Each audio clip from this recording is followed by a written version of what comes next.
Personally, the last half of 2017 has been pretty exhausting.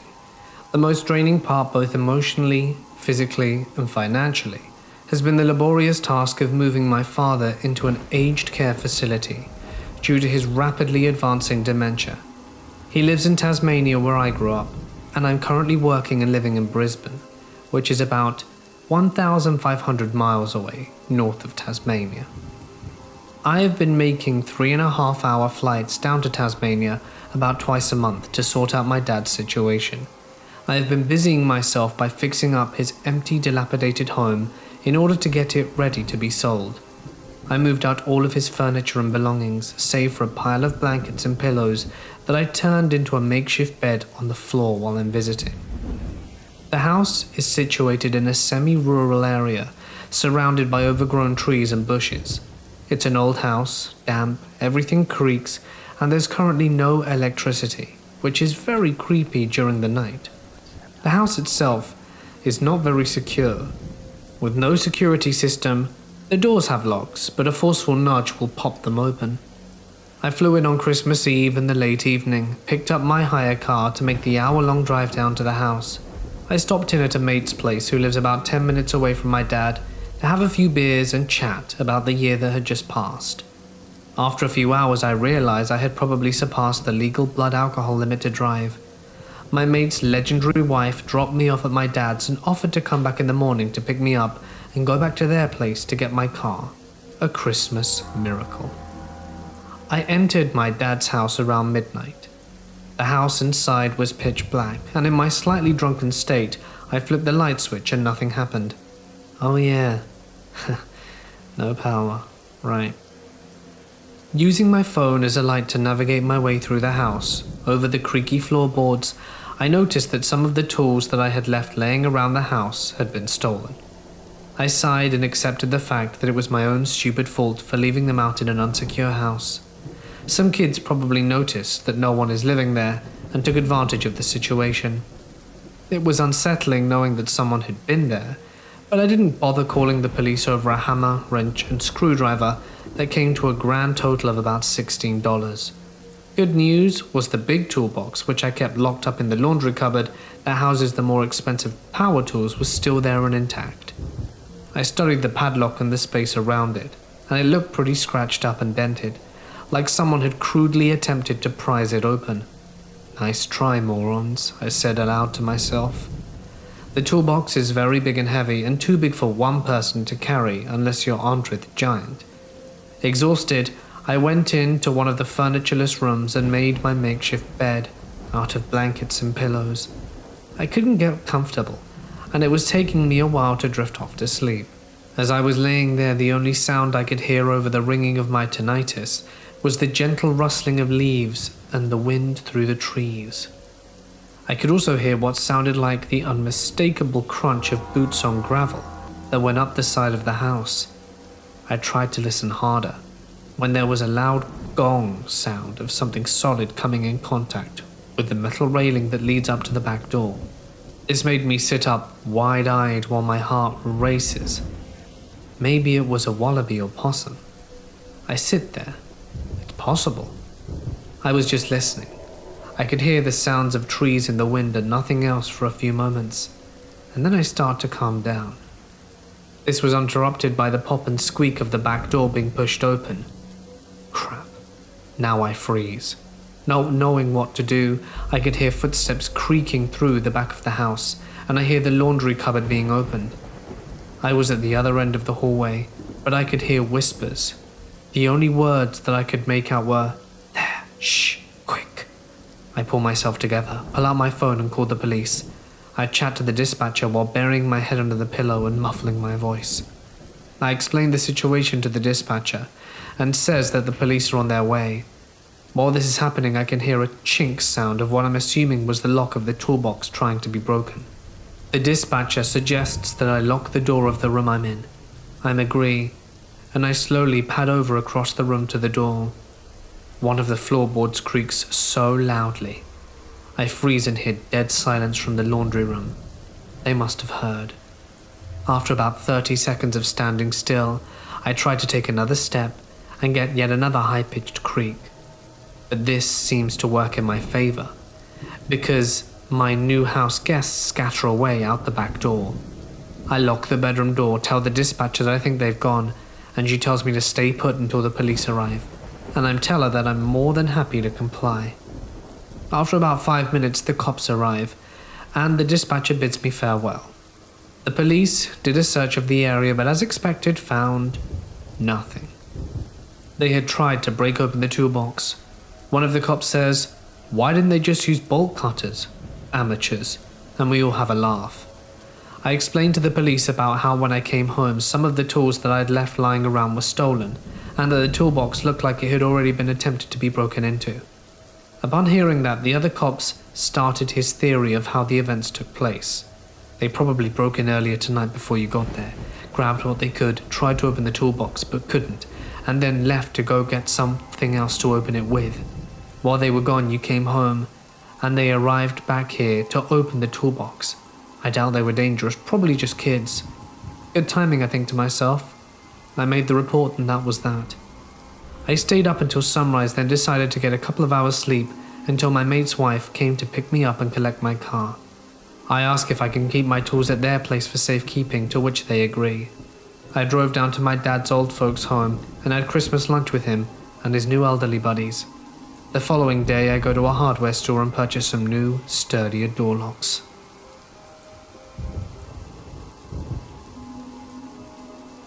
Nobody knew at the time, but my boss invited the staff over for an annual Christmas party at his apartment that he shared with his boyfriend at the time.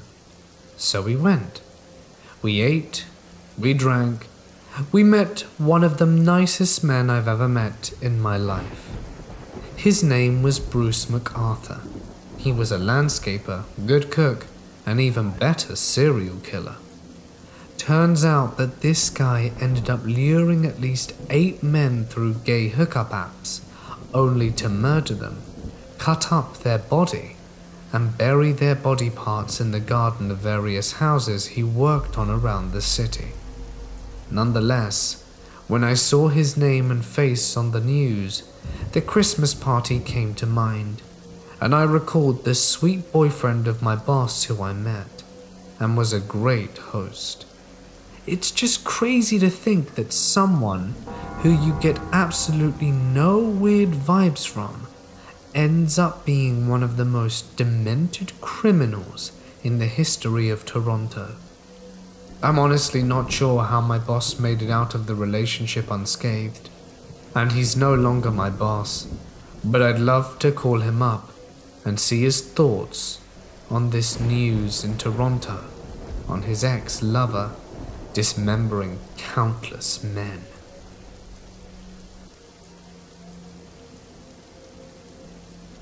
This happened to my very close family friends on Christmas Day a few years ago.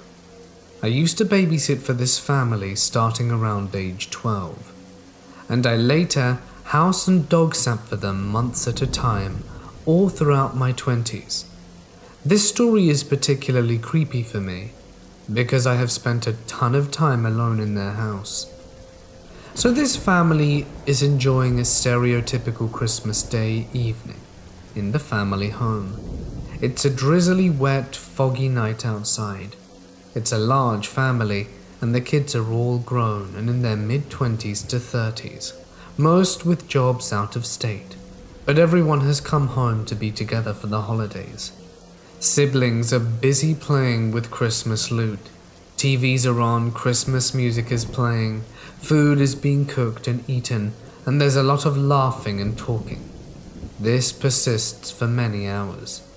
The youngest daughter spots her dad standing in the middle of the courtyard outside in a black hooded sweatshirt. The hood is over his head, so just his mouth and chin are visible, and he's just looking in the house. She casually calls over to her mum, who's in the kitchen, to check on Dad, because it seems he needs help with something in the yard. Except, Mum said, Dad's in the bedroom taking a nap. Mum and sister quickly come to the realization that there's a creepy stranger in a black hoodie just staring at them, not moving on Christmas Day evening. As you can imagine, The family collectively craps enough bricks to build another chimney for Santa. They then proceed to alert everyone in the house, run around checking the locks on many sliding glass doors and windows, and wake up Dad. In the meantime, Dark Hoodie Creep can see everyone's movements because the house is pretty much completely glass window walls.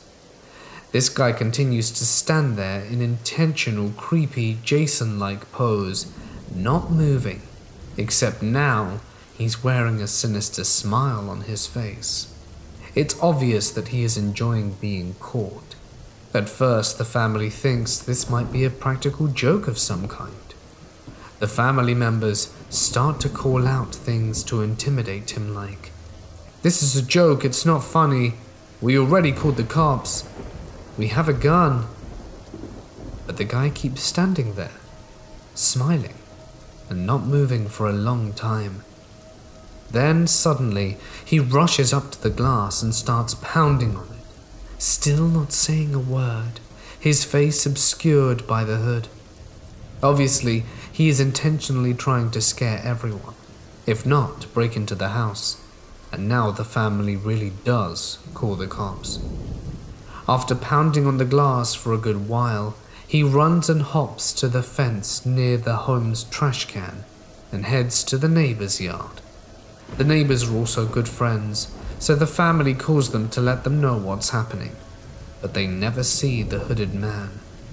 The cops arrive within minutes, take statements, check all the neighboring houses, but never find the guy. Not long after, the family had their courtyard area completely remodeled, including a new security and light system. The scariest bit of this story for me is that they have no idea how long this guy was just standing there, watching them enjoy their Christmas. The home where this took place is in a quiet upper-class neighborhood. It's a square home with an interior square courtyard, situated on the edge of a steep hill with a busy 6-lane road below. It would have been very difficult to climb this hill and scale the back wall to access the back porch area, and harder still to escape down without falling into the traffic below. It also would have been hard to exit the neighborhood unless climbing through people's yards without being spotted by the cops. The home is angled in such a way that the wind blows right through it, causing creaks and draft sounds on even mildly windy days. A rustle or crunch sound would most likely be ignored. The home's layout is similar to many traditional Japanese homes, with sliding doors attached to each section of the house, leading to the square middle courtyard.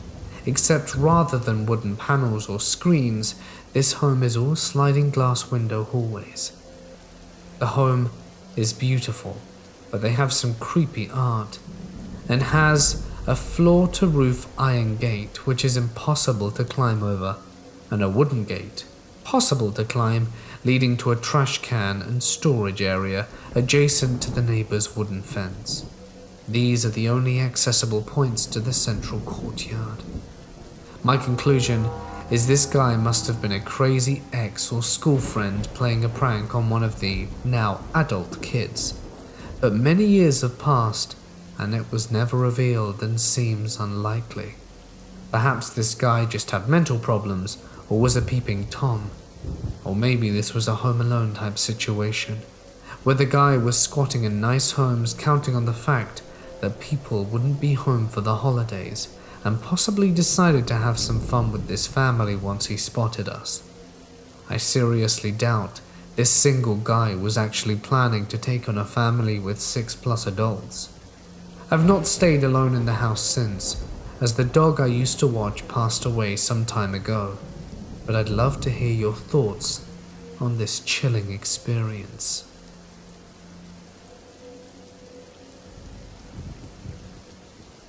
This happened back on Christmas Eve in 1999, when I was 12 years old.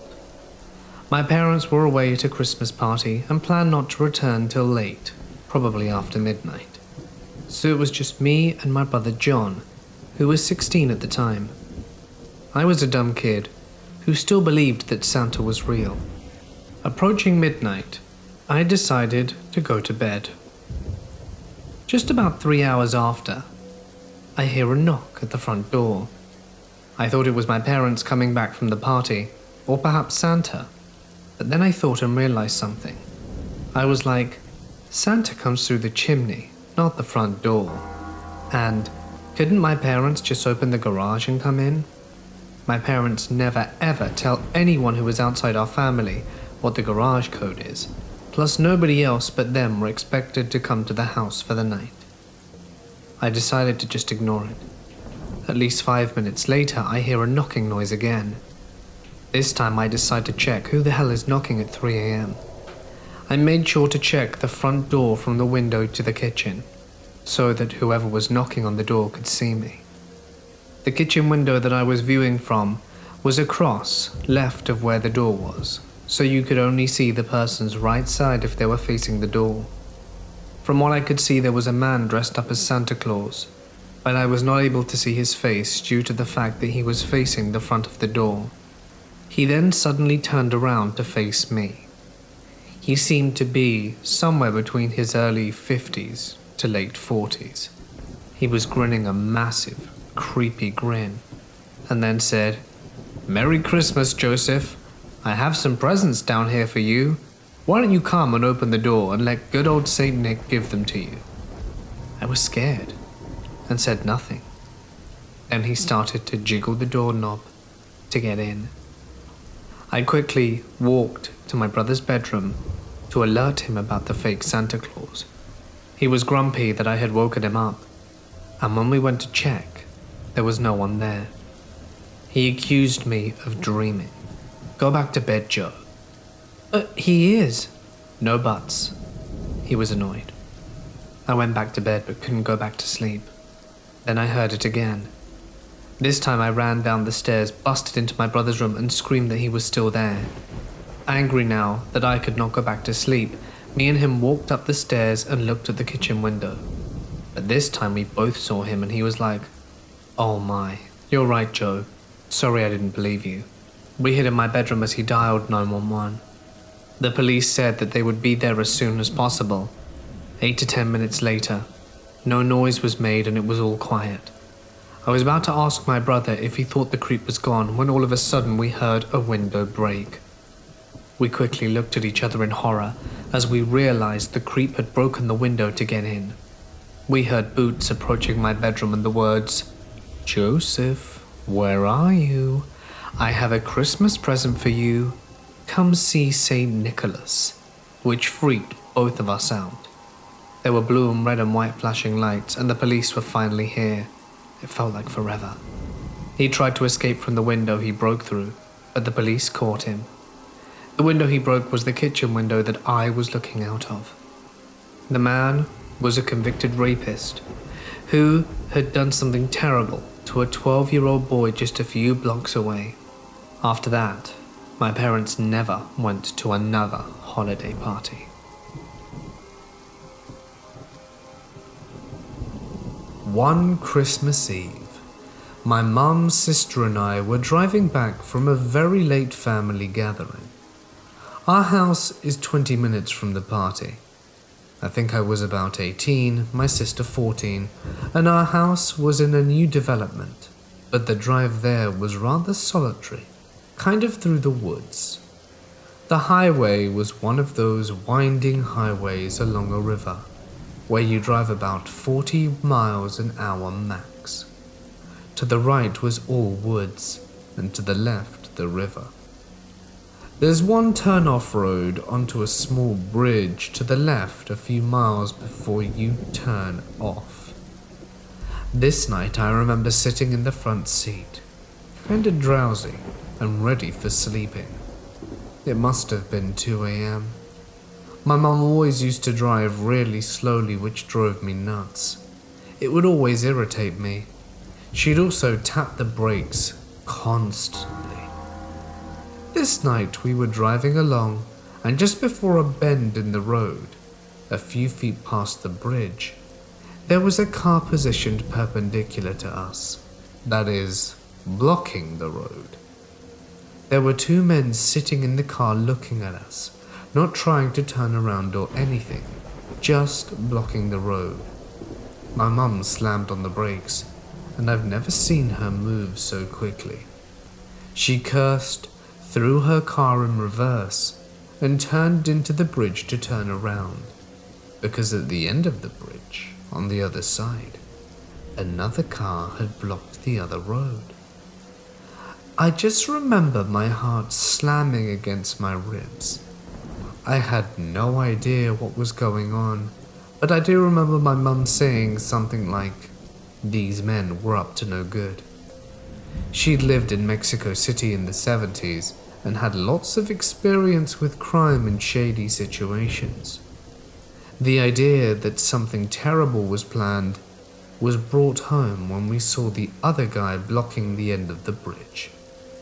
My mum managed to turn the car around and hit the gas, and we got the hell out of there. We drove back to my aunt's house and called the cops. They took a long time and finally gave us a police escort back home. I never drove home that way again. I took the longer route on another road, and we never did find out what those guys were up to. But after all the crime stories I've read, I can imagine. It was really scary. I'm glad my mum was a cautious driver, and that she surprised me with her skill. So if you drive a long, scary, desolate, lonely road home, drive slowly and be on the lookout like my mum was.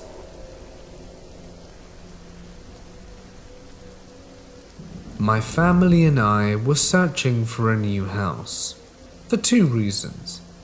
One, so that my brother and I could get separate rooms as we were getting too old to share, and two, because our current neighborhood was going downhill, and my parents wanted me to grow up in a safe environment. The house was old-looking, a row home, and the interior mostly carved wood, done by the people who lived in the house. We spoke to the owners, a husband, wife, and the husband's dad, an older man who had an oxygen tank and couldn't speak. He, in his youth, had been a wood carver and done the house interior, as well as teach his son the trade. The father had done a lot of woodwork in the living room and floors, while the son had made at least some cabinets in the kitchen. Charming 12-year-old me spent some time speaking to the owners, and they seemed quite smitten. This is the odd part of the story. My parents were in the kitchen speaking to the owners, and me and my brother wandered off in curiosity and hid in the porch closet. My parents called to us when it was time to go, but we didn't answer. They left without us and began walking down the street. The wife opened the closet and told us that she'd seen us going in there and didn't want to rat on us, but we'd better catch up with our parents, and sent us off with a smile. We did just that. It wasn't odd or creepy at the time. It was nice. I presume she whispered to our parents where we were, and that they knew that we'd be fine. But I don't know. It's only now when looking back on it that it seems odd, but not altogether pertinent to the story. A short amount of time passes, and we return to the home to close the deal. Apparently, my parents offered less than the owners wanted, but it was still an acceptable amount. The wife, during this meeting, asked me if I was excited to have my own room, and of course I responded yes. And she then implied that she would love for me to have my own room, and so the negotiations went into full effect. My parents would later say, perhaps to be nice, the house was only sold to them because the wife said I deserved my own room, which I thought was super cool at the time. My parents showed me upstairs, and the room that would be mine. It was quite small, about the size of a pickup truck, but my parents implied they'd make it bigger. It was a basic room, and in fact belonged to the silent father of the husband. At the realtor's, the wife implied we should leave the room as it is. This worried me, and I sat quietly upstairs in my room, and sad that it would remain small. In the car on the way home, however, my father told me not to worry. It would be our house and we could do as we pleased. He would later change the upper flooring, combining my room with a closet and a bathroom, and shifting things around as such so that my room would be larger. As soon as we could, my dad started working on the house, and we stayed in our old house packing up and getting ready. It was close to Christmas, and my father was determined to get us home by then. He did, and it was early December when we finally moved in. The work that had to be completed was the upstairs, so we all had bedrooms and could sleep there. But overall, there was still work to be done. Typically, a house makes noises, especially a new one with construction, but all the noises seemed to originate from the area where the parlor and dining room met. It sounded like a shoe squeaking against hardwood floors, which the whole middle floor had. The middle floor being where the parlor and dining room and kitchen were. There was the upstairs where the bedrooms were, and a basement that was mostly storage and where the washing machines lived. The washing machines were located in the back under the kitchen. There were noises and scratchings around my room, which I tried to ignore, but were frightening to 12-year-old me in a new house, in a room by myself for the first time. And after this event, everything got worse. All hands were on deck to redo the basement. My father, brother, and I began to break up the walls, as inside them there were what seemed to be filler, but not in massive quantities. It had chunks of rocks and old newspapers, which we showed my mum out of curiosity. But then we found something different. Located in the wall in a section of the house just under where the parlor and dining room met, we found a photo. A sepia photo of an older woman just older than me. Now younger. She must have been in her 20s. It had a thin but wide cardboard frame around it. The woman did not look happy, but that was to be expected, as smiling wasn't a normal thing in the time of these pictures. Her hair was up in a bun, and her dress was dark and poofy. The size of it was slightly smaller than a postcard. This, of course, we showed to my mother, which she decided we should keep because of how cool it was, and we kept it in the kitchen leaning against a flower pot. The kitchen was below my brother's room, and above the basement section of the house. My mother also reminded me during this time, the piping problem led to the toilets overflowing several times. The next morning there was a problem with the water. It wasn't flowing right, and we tried to solve it to no avail. We called a plumber who wouldn't arrive until the next day, and the morning of the next day in the washing section of the basement, the pipes in the walls had burst, and the walls were leaking. We didn't know this at the time. We originally only saw the leaking walls and were wondering what happened. It was a relief the plumber was coming, as he snaked the pipes and found a large piece of brick inside them. No explanation how. We weren't working with bricks, and it didn't match up to the house. He told us, however, the piping in the walls and the one with the brick were not directly connected, and thus the two had developed issues independently. The house was continually full of noises, typical of a new house. However, sometimes my father would pass out on the couch after working so hard. This, of course, after a beer or two and several cigarettes. His sleeping pattern would be interrupted by empty beer cans hitting the floor in the kitchen. He said that sometimes he would push the beer cans deep into the trash, only to have them later that night crash onto the floor. They weren't just sitting on the top. I only ever experienced this event once, and can assure you the trash was not filled up to the brim, and even had a lid on the can.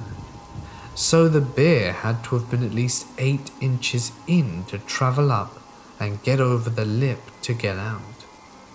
My dad, despite this, didn't believe in paranormal things and is pretty dedicated to his religious beliefs, but also does not deny to this day the events.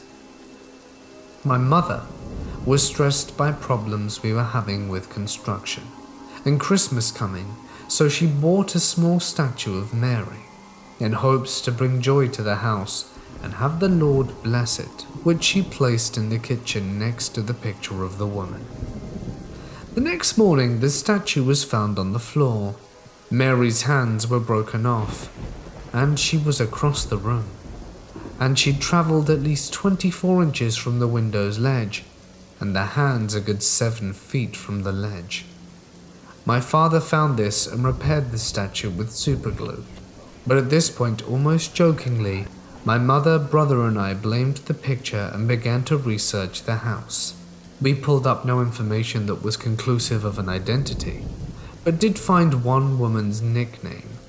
It was the name of the wife of the father of the husband who sold us the house, the man who was sick and couldn't talk. He had been the owner before his son, along with his wife, Catherine. So to make that clear, the father of the man who sold us the house, he and his wife were the only prior owners we could locate, or at least that's as far back as we could find.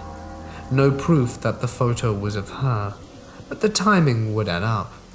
The father was in his late 80s, and we met them in 2005, and the photo was of a woman in perhaps her 20s, so we're talking the photo being taken in the 50s, and so the time would add up. But as I said, no evidence. The writing on the back of the photo was one word: sloppy and unreadable. My brother's ceiling began to leak due to snow. His room was above the kitchen, above the photo. We've yet to properly repair damage from that till this day. We noticed all the activity was either above or below the photo.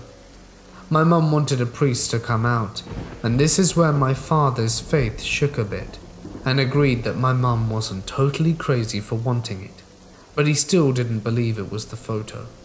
He was skeptical, but was no longer frustrated with our obsession over the photo and the odd events. It was Christmas time, and the priest was busy, and said he would come back another time to bless the house.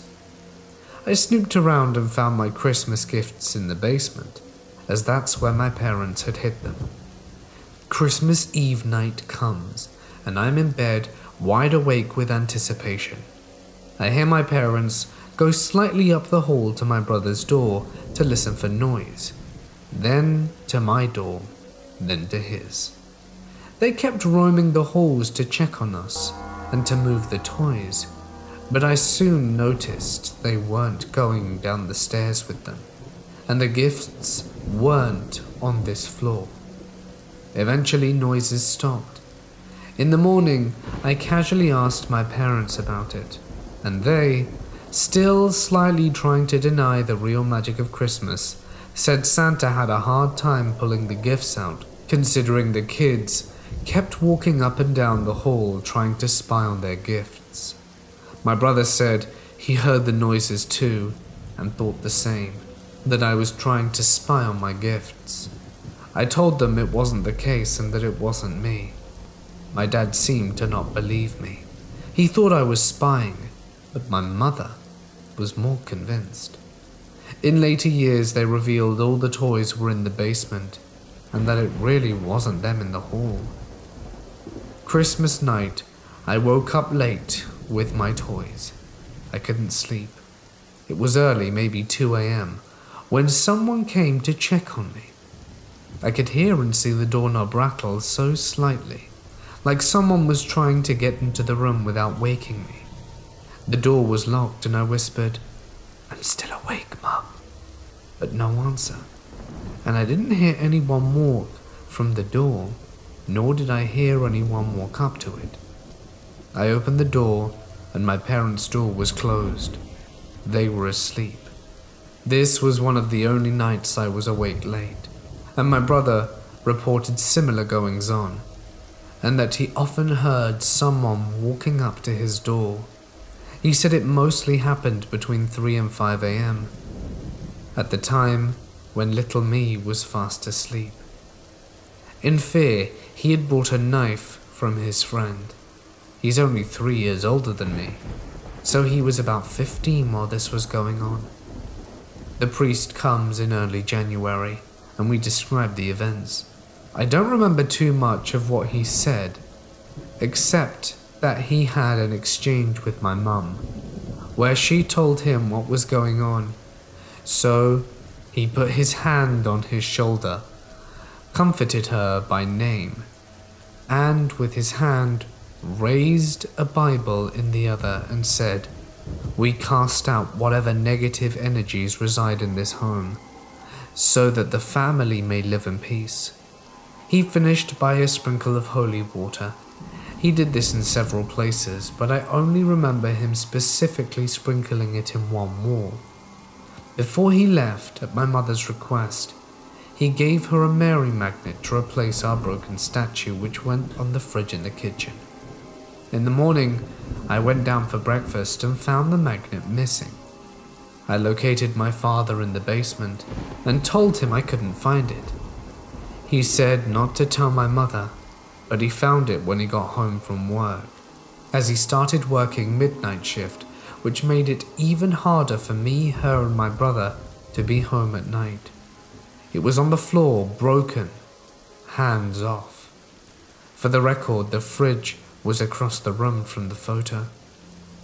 He had it there and wanted to repair it as well, but said he couldn't find the hands.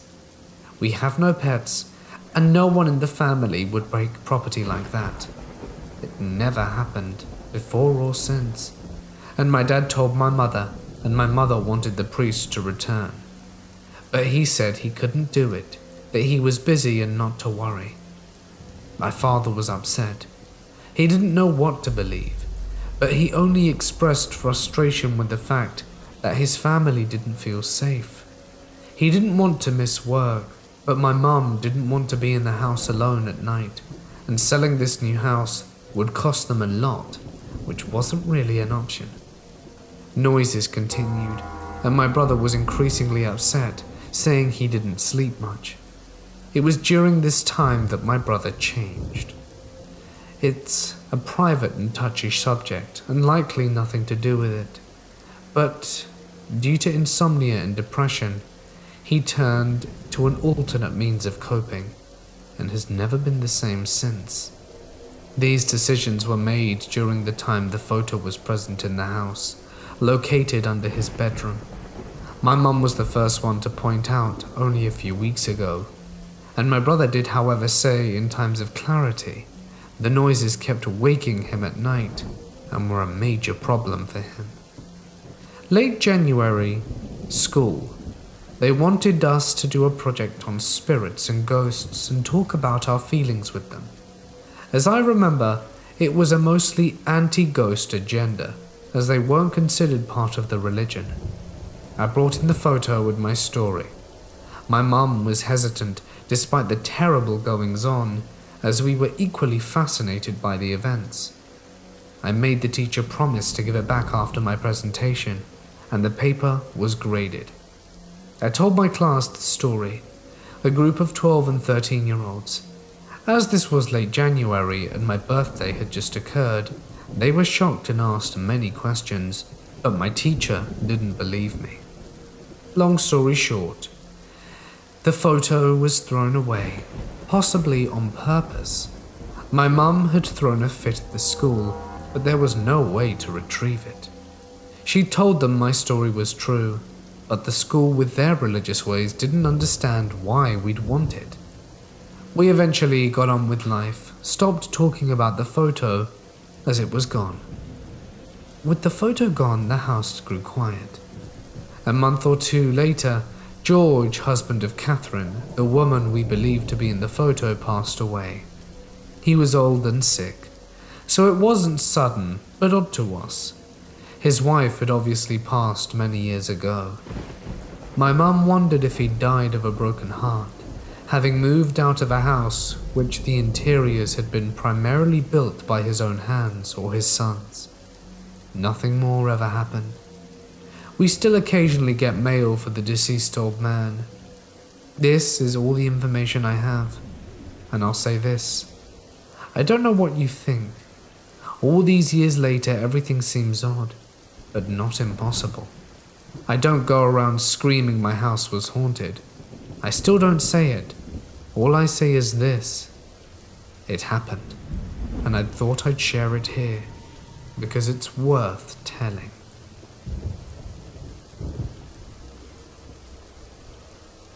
This happened around 4 years ago on Christmas Day. I had spent the morning at my mother's house and then got in the car with my on and off boyfriend at the time. He was going to drop me off at the train station so that I could catch my train at 10 p.m. I had done this a few dozen times because I had actually gone to school across the Canadian border and travelled alone as a 19-year-old girl quite often. I'm pretty tough and extremely outspoken, so not the person you typically want to pick on for nefarious reasons. Although my ex was not very tough in stature and was often seen as an easy target. Here we are sitting in the car outside the train station, smoking my last bit of pot. I was a fairly reckless teen, but also aware of the bad that could happen. A man walks right up to the car and taps on the window. The man is rough looking, to say the least, and I assume was approaching his 50s. My ex carelessly rolls down his window all the way and asks what he needs. The man explains that his car had run out of gas and that he was in need of some help because he had no phone nor money. He said his wife was in the car and was pregnant, and that they just needed to get home. Now, living in the big city, you get used to people asking you for money. That's not what concerned me. When I really started to panic is after I had already given him all the cash I had on me, I think around $20. That's when he got really weird. He really wanted us to get out of the car and come and help him. My first thought was, how the hell do you think we're going to be able to help you? So I sternly spoke up and said, "We gave you money, now leave." Then he acted offended that I would be scared in this situation. He just kept insisting that we go over to his car where his wife was waiting. I was clear in my thoughts that under no circumstances would I do that. Now I was starting to get angry. As he started to spew off some nonsense about him being a war veteran and for us not to worry, he started saying some random ass numbers as if they would matter to us. He then proceeds to grab my ex's wrist and explain how he would break it in one move. At this point I said something to the effect of, "Leave us alone right now." He looked at me and stepped away. I then told my ex to move the car to the other side of the station as we called the cops. Nothing else really happened. I got on the train just fine and the cops never got back to us. But the more I think about that night, the more freaked out I get about what he really intended to achieve that night. So to the creepy aggressive man who nearly ruined my Christmas, I'm so glad I didn't go anywhere near your car.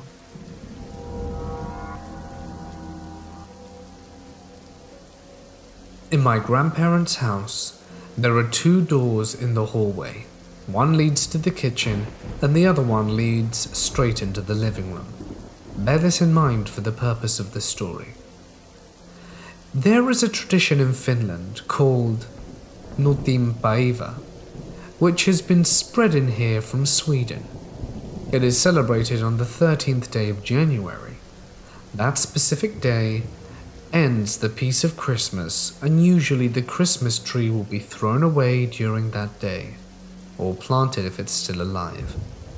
The tradition also involves children dressed up as Notipuki, a creature that has the head of a goat, and they will then proceed to move from house to sing songs.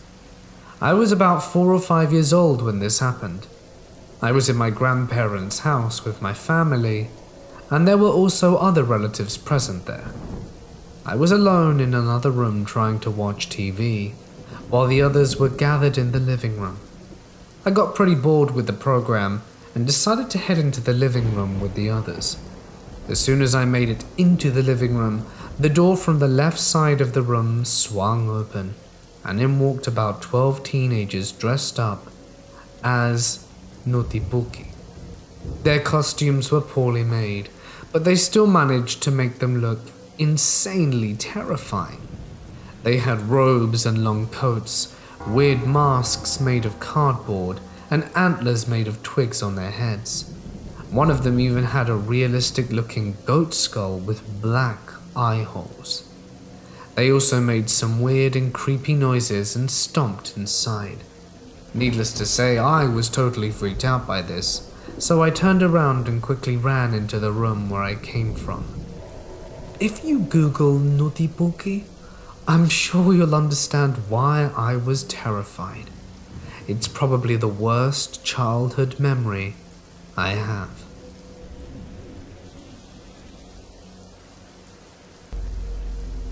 For some context, my mother was a very religious and overprotective woman. Because of this, my oldest sister rebelled in her teenage years by drinking, smoking pot, and dating bad boys.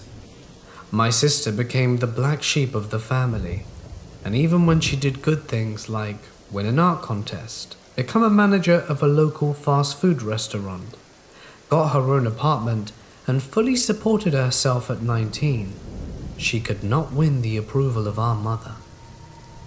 At that point in her life, my sister was getting tired of dating jerks who left her broken-hearted and with low self-esteem. My mother believed my sister could get on the right path if she just found a good and decent husband. Yes, this was my mother's mentality. Disgusting. My mother insisted that she set my sister up with the right kind of guy, because clearly my sister was incapable of choosing a partner herself. Surprisingly though, my sister agreed out of desperation and loneliness, and soon enough my mother announced that she had a friend whose brother was the right kind of guy. He was a good-looking youth minister and loved kids. Oh, and the only catch was that he was a bit older. 33 years old. What 19-year-old girl wants to date a 33-year-old? My sister immediately said no way. However, my mother persisted and begged my sister to just go on one date and give him a chance. My sister agreed, but she would only meet him if it was a group thing. We ended up going bowling as a group, me, my older sister, my middle sister, and this guy, and he had brought along his 14-year-old niece. As it turned out, he was quite handsome. He had blonde hair, a golden tan, and was fairly muscular. He was very friendly and outgoing. My sister was smitten right away. However, throughout the evening I got some weird vibes from the 14-year-old niece. She was very clingy with her uncle. She either had her arms wrapped around him or sat on his lap the entire evening. This seemed a bit inappropriate at her age. She also made some strange comments to my older sister, such as, "If you date my uncle, then I guess I won't be able to spend as much time with him." She then feigned a pouty face, and in return he tickled her. That's just weird. So my sister and this guy started dating, and 6 months later, it looked like they were going pretty serious. In fact, my sister had told me she even thought he was going to propose soon. Our mother was thrilled. I still felt weirded out by this guy. Anyway, it was Christmas time, and my mother invited him to our family Christmas celebration. This was monumental. You never brought a boyfriend or girlfriend to family Christmas if it wasn't serious. My sister was the happiest I have ever seen her. At this point, I had just moved into an apartment which I shared with my middle sister. One evening, I got a call from my oldest sister's boyfriend. He made some small talk and asked me if I would be at family Christmas. I said I would. Then he asked me if I could assist him in picking out a Christmas gift for my sister. He said it had to be special, and he'd really like my input. I told him I was sure she'd like anything he selected, but he insisted that he come over, pick me up, and we drive to the mall to select something. First off, we lived in a really small town, and the nearest mall was 70 miles away. Secondly, I was still just 17 years old, 2 weeks away from my 18th birthday, and was not about to get into a truck and drive an 140-mile round trip with a guy I felt uncomfortable with. I made the excuse that I was going to the movies with some friends and would not be able to assist him, but I suggested that maybe he'd get her a necklace.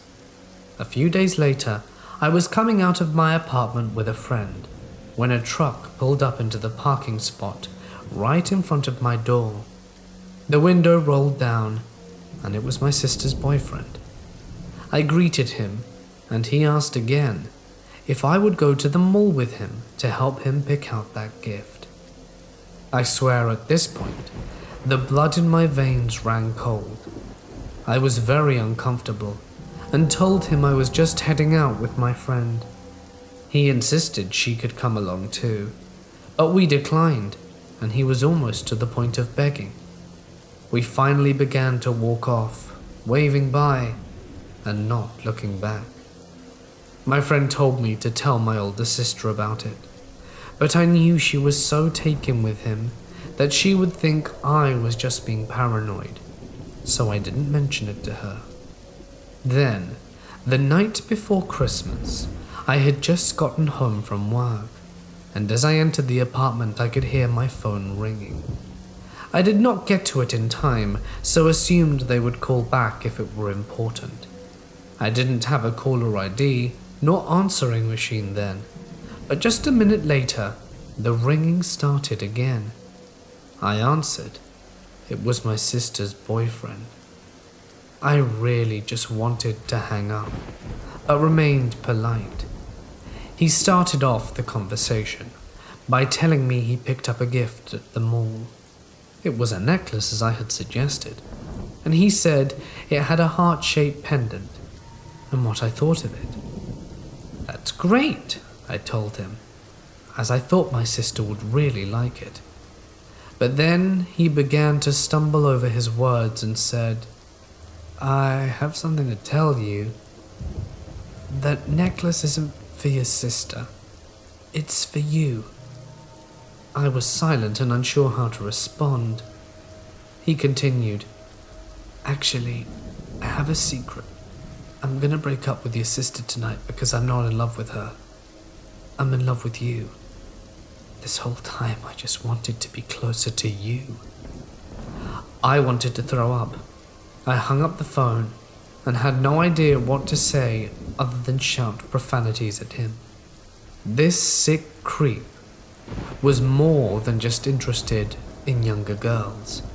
He was going to completely shatter my sister's happiness. I fretted for the next hour about what to do. Then finally my phone rang. It was my older sister. She was sobbing and crying. She was in hysterics, saying that her boyfriend had broken up with her and ruined Christmas. She said he told her he wasn't in love with her, and that's it. I couldn't tell her what he said to me. I didn't want to hurt her even more, but I did tell my mom and other sister, and we all agreed it was best not to tell her.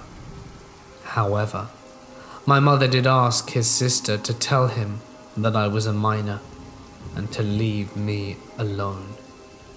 A couple of weeks later, on my 18th birthday, I got a phone call from the creep. He wished me a happy birthday and asked if he could take me out on a birthday date. I was so angry. I told him no way and that I was not interested in him. I told him I was furious about how he treated my sister, and I never wanted him to call me again. But he did call again, and again, and again. The last call happened to be in front of my oldest sister. I told him to never call me again, or I was going to call the cops. My sister made me tell her what was going on, and she was furious. She called him back and said, "Don't you ever call my little sister again. You stay away from her. If you do, I will hunt you down." She was fierce. She slammed the phone down and told me that I should have told her right away. I said I didn't want to hurt her, and she said I was more important than anything, and she'd make sure he stayed away from me. I think he did, although I did see his truck pass by my work a few times. What is probably the most disturbing thing about this guy is his weird relationship with his niece. She was 3 years younger than me, but she was actually taller than myself, and I looked much younger. Could he have been in an inappropriate relationship with his niece, and then saw an opportunity to be with a young girl who looked even younger, but was soon to be legal? It wouldn't surprise me. The only way he could get to me was through my sister, so he strung her along for his sick plan. It's very disturbing to know he was a youth minister, in a position of trust and around many children. I have no idea where the creep is now, but I really hope he's behind bars, wearing a jumpsuit. This happened after work this past Christmas Eve. I work a later second shift from 5 p.m. to 1 a.m, or until we're done. I should also mention that while the warehouse is in a nicer area a few blocks down, it gets sketchy at night. We got done around 2 a.m, and me and my one friend were the first out to the parking lot, and we're standing there talking while we're warming up our cars. We were talking for maybe 5 to 10 minutes, and during that time I saw this small sedan drive by slowly, but didn't think much of it, because it was a little icy out and figured they were just being cautious. But then I saw it slowly come back down from the road, from west, and pulled in and parked in the parking lot across from us, which was strange because it was a welding shop parking lot, and no one is ever there past 10 p.m. besides the police doing speed traps. At that point, I pointed it out to my friend, and he said he noticed it as well and thought it was weird. Then this big dude got out of the car and walked across the street over to me and my friend, while the car he got out of drove off. He asked my friend for a smoke, and as he did that, I walked over to my car to start scraping it off, so he would hopefully just not talk to me. But as soon as I stepped back out of my car with wallet in hand, so that I could see one of my cards to scrape the window, he called over to me. I didn't want to be rude even though something felt off about the situation, but I just said screw it. There are cameras watching me, and the rest of the workers should be out within 10 minutes, so I'll be fine. I'm 6 foot, 180 pounds soaking wet, and the dude was a good bit bigger than me. I'm guessing he was 6'2 to 6'4 and a solid 250 plus. He was trying to make small talk with me, asking about what we do there, how it sucks we have to work on Christmas Eve, just random nonsense like that. But I got the feeling he was sizing me up. So even though I have extreme social anxiety and can usually barely make eye contact with people, I know I remembered my grandpa always telling me if I'm in a sketchy situation with someone to stand tall, chest out, and make direct eye contact the entire time. Essentially do whatever to make you look like you aren't scared or nervous. To make it look like you're more trouble than they can be bothered with. I saw him keep looking down towards my wallet, so I took a step back so that I could make sure I was in the view of the cameras. Then he said, "Hey man, do you think you could give me a ride to my house? It's just down the road. Ran out of gas at the store and need to go back to my house to get money." Now the grocery store he said his car ran out of gas at is about a mile down the road to the east, yet the dude came from the west. And also, if he needed a ride to his house in the west, why would he have just gotten one from someone who dropped him off, who came from that direction in the first place? I then remembered reading online somewhere that around the holidays people would do whatever they can to get someone to give them a ride, and then force them to take them back to their house and rob them. At this point I'm like, screw this dude's trying to rob me. So I walk back towards my car since I know I have a giant utility knife under the seat, and tell him I'm good and to please get off company property. And he was like, come on man, it's Christmas Eve, while looking visibly pissed. And I said, dude, that sucks. Get off the property. At this point I'm in my car, and he can see me reaching under the seat, at which point he turns and walks away, and disappears in the alley block. I then go over to my friend's car, tell him what happened, and he says the dude was trying to get him to give him money for smokes, and then he tried to get him to give him a ride to the ATM. 2 days later, a picture of the same guy is on the local police department's Facebook page asking for information on him, because he was wanted in relation to a string of armed robberies that happened during Christmas week. I was about 10 years old, living outside of Cincinnati, Ohio. Thanksgiving had just passed, and it was partially cold weather that year.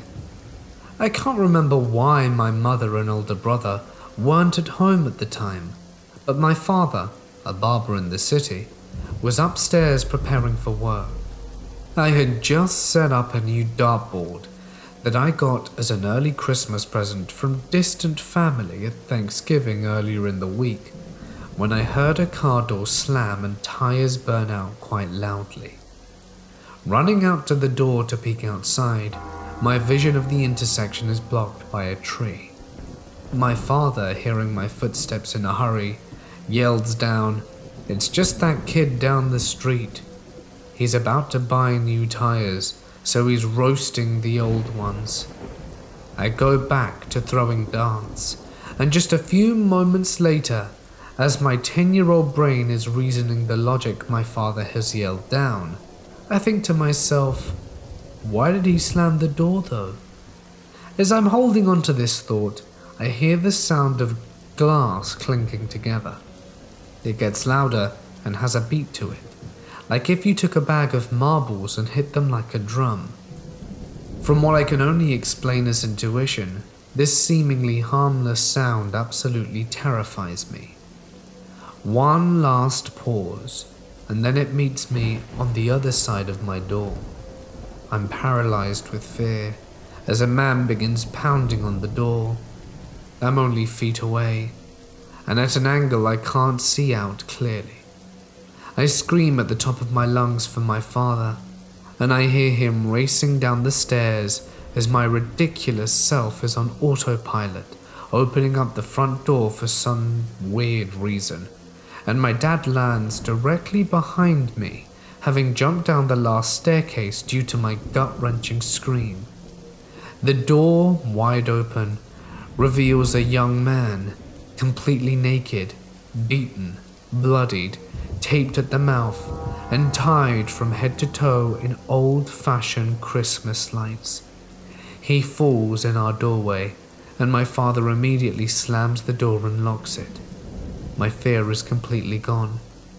The man is crying, talking through the tape, tied in the fetal position on our floor. I reach down and take the tape off, and as I do, my father grabs me and launches me up onto the staircase, telling me to call 911 now. I sprint for the upstairs phone, dial 911, and I'm sounding off every detail and fact I can think of that they need to know.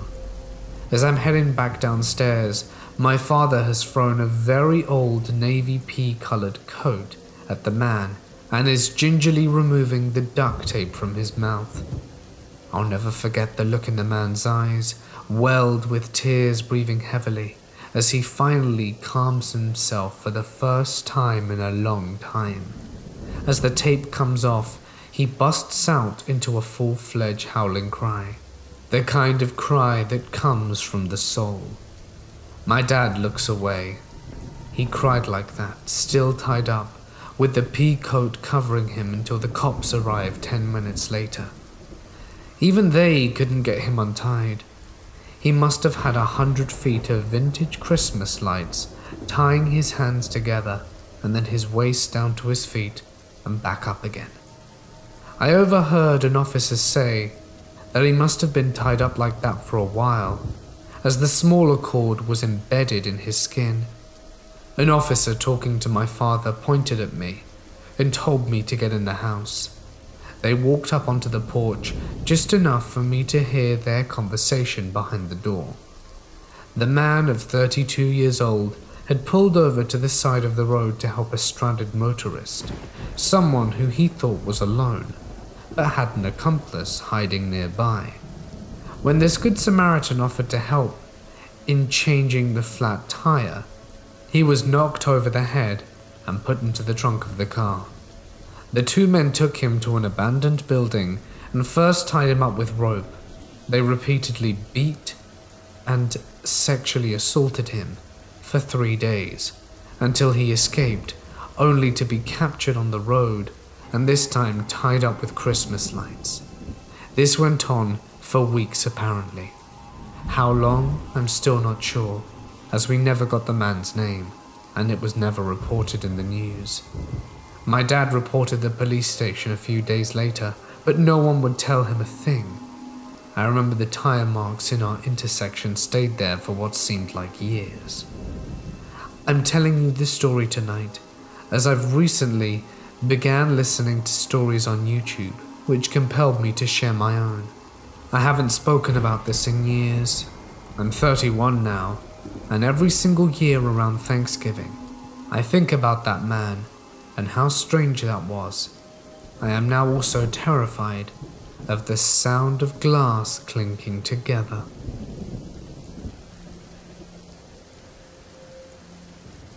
I was 5 years old, and my mum was going into labor with my younger brother.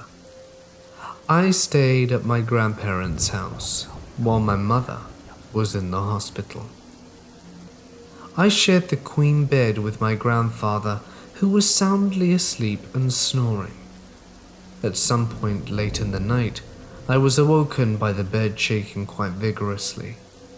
It persisted for 5 minutes, and I tried to shake my grandfather awake while calling for him to wake up. He eventually woke groggily, but had no clue when I asked him what was happening. He quickly fell back asleep, but I was frightened and very awake. I was now sat up in bed, sitting in diffused moonlight. All was still and silent. I got up, wanting to look at the Christmas tree. Christmas trees always brought me comfort, and that's what I craved after such a fright. From the foot of the bed, you could look out the room as the door was open, through the short hallway and into the front room, and a picture window, maybe 25 to 30 feet away. They had a mid-century aluminium Christmas tree in the front of that window. Not because retro is cool, but it was literally the same tree that they had been using since the 50s. As I looked out there to the tree with lights at 3 a.m., it sat along with some presents quietly. Only filtered bluish street light gently filled the room with a weak illumination. However, something was different now.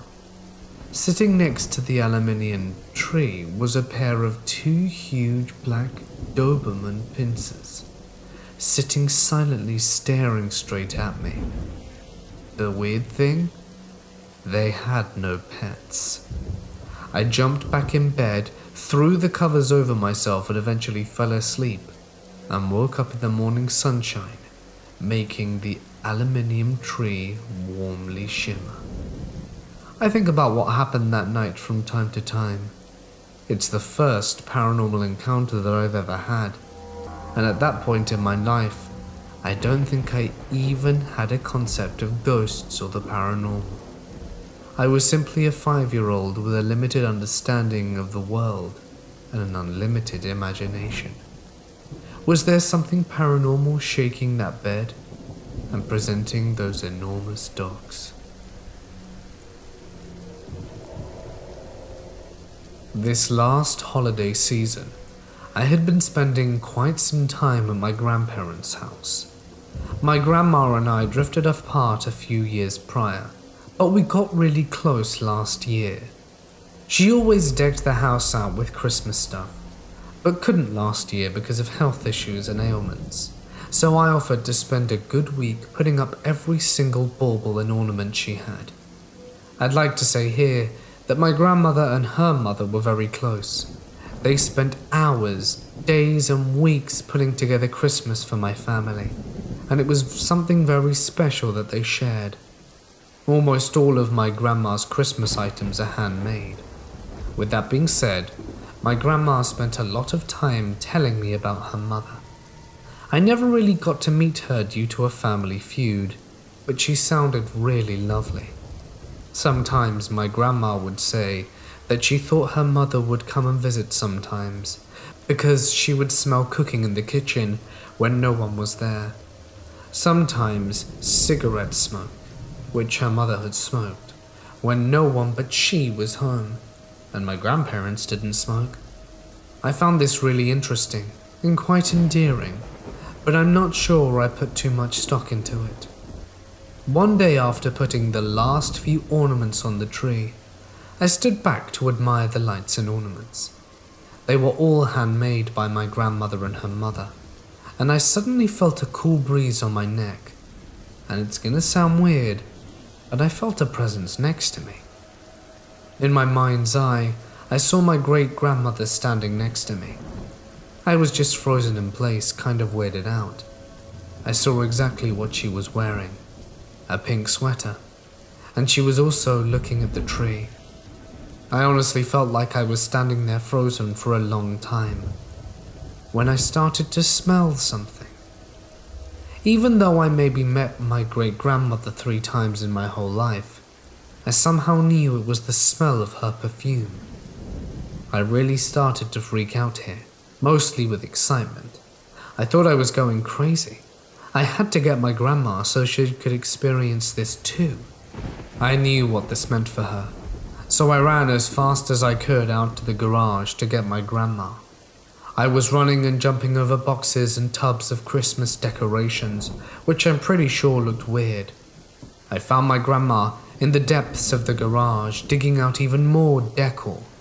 Quite out of breath, I managed to say, "Grandma, come quick, you've got to see this." So she and I found our way back to the Christmas tree and said, "So, do you smell anything?" She paused for a second, looking down in contemplation. After a second, she looked up at me with tears in her eyes. "It's my mother's perfume." She had to sit down after this, and spent the rest of the day crying and telling me stories of her mother. She told me every year for Christmas, before her father died, he would buy her mother a very small but expensive bottle of perfume. Every year, somehow, she would make it last until the following year. This continued until her father passed. I've never seen my grandmother cry like this before. It was a happy yet sad type of crying. Melancholy tears of times past. Slowly but surely the perfume had wafted throughout the house, lingering in the living room where we were still sitting, until it finally just faded away. I almost think it was her mother's presence, comforting her while she was sad. I'd be lying if I said that this situation hasn't touched me as well. That night I lay in bed thinking of the day's events. I drifted off to sleep eventually, but was awakened scared. I could feel that something was in my room, and it was freaking me out. I immediately started to pray over and over. I'm not super religious, but I was asking God to get rid of all the bad things in my room. Ghosts, spirits, or whatever. It didn't seem to work. I was still feeling scared, so I prayed that He remove all spirits from my room so that I could sleep, good or bad. I laid there frozen, barely even breathing due to fear. Suddenly I felt a hand touch my foot. It flattened the blanket and everything. My eyes shot open and my anxiety skyrocketed. but I kind of felt peaceful after this. It was almost like someone was leaving the room and gave me a pat as they left. I will always wonder if it was my great-grandmother. I have been working at a restaurant for about 8 months now. My first job there was as a busser. I worked very hard and made a lot of friends, because I did favors for everyone. I would help other people do their job. I would come in early and stay late, and almost every day that I worked there I would throw out all the garbage. Needless to say, it didn't take long for my managers to notice and they started to promote me. After 3 months of working there, I became a coach for the new bussers that they would hire. This is when we met John. We had got a fresh crop of new bussers, and it was up to me to get them up to speed. John stood out from the rest only because of how absolutely terrible he was at doing his job. I mean, it's hard work, but it's very simple concepts, really. Pick up dirty dishes and plates and cups, throw away the garbage, wipe down seats and tables, then reset the table, and needless to say, he was very bad at this simple task, if he even attempted it at all. A lot of the time he would just walk by dirty tables and ignore the mess until someone told him to bus it. I worked with him as much as I could, but he had a permanent scowl and "I'm too good for this job" air about him. It didn't take long for every one of our staff to hate this kid. It was to the point where people dreaded working the same shift as him. As for me, I knew he was terrible, but I'm a nice guy, and I knew that all I had to do was say the word and he would be gone. But instead, I figured he needed work like the rest of us. The final straw was about 2 months ago. Side note, our restaurant is the busiest sports bar in the state and would normally schedule 3 to 4 buses along with 3 to 4 hosts on a single night. But we would all split the tip money and walk out with around 80 to 100 each. That being said, I was bussing with John, who was terrible, and a new kid with no training, so I'm in overdrive work mode. I'm not talking to anyone and my feet are a blur. I'm bussing 10 tops in at about 1 minute flat down to the wood. The dishwasher is running slow, so I'm running to the back and starting washing silverware. Garbage starts piling up and I'm running a mountain of trash to the dump in record time, then right into mopping spills. I hadn't noticed at this point that the other buses were missing, so now my manager is on the floor helping me bus because I'm falling behind. I thought, screw it, we're crashing and burning, might as well find out what these guys are up to now. I check every nook and cranny of the restaurant. No one has seen these guys for the past 45 minutes. My manager is pissed at me, which really is the hardest part for me. So I was like, screw it, let me check in the parking lot. Lo and behold, I find John and the new kid smoking weed in between some cars. I grabbed the new kid by his shirt collar, took him aside, and I said, if you want to keep this job, get inside right now and help me out. Me and the new kid went inside, and John followed behind us. That night while closing, my managers asked me why I was slacking that night. I responded with explaining that John was distracting the new kid by trying to get him to smoke during our dinner rush, but the new kid knew better. I lied because I liked the new kid, and I thought he deserved a real shot like everyone else. The next day, Jay was fired, and everyone knew why. I got him fired. It's Christmas Eve, last night, and it was a normal Hispanic Christmas Eve, drinking, dancing, dominoes, and smoking cigars. It's about 10:45 and I am smashed. The only people standing at this point was my grandmother, who's a party machine, me along with my girlfriend, and my uncle and brothers, all down just chilling on the couch when I get a text. The area code was from my area, but I didn't recognize the number. I open up the text and see, hey bro, it's John. I'm a busser at, I was wondering if you're over 21. Yeah, I'm closer to 30 than I am 21. Oh, cool. Do you want to buy me a bottle? I'm not old enough yet. Sure, whatever, where you at? Oh, I'm just driving around. Text me your address, I'll come by and pick you up. It was at this point that I got really confused about who I was talking to. John got fired and I didn't know any other buses called John.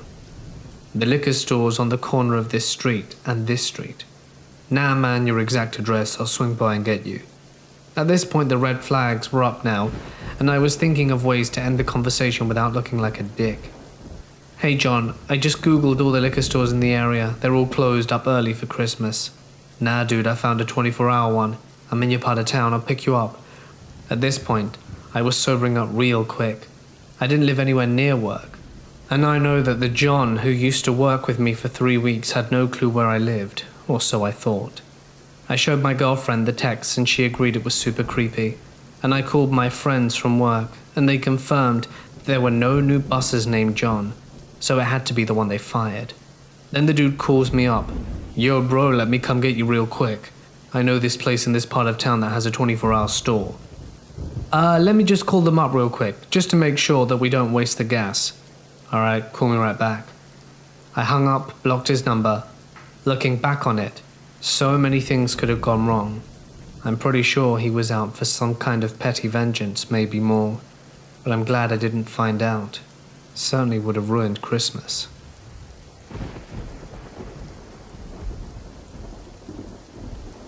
This happened around Christmas time, when I was around 7.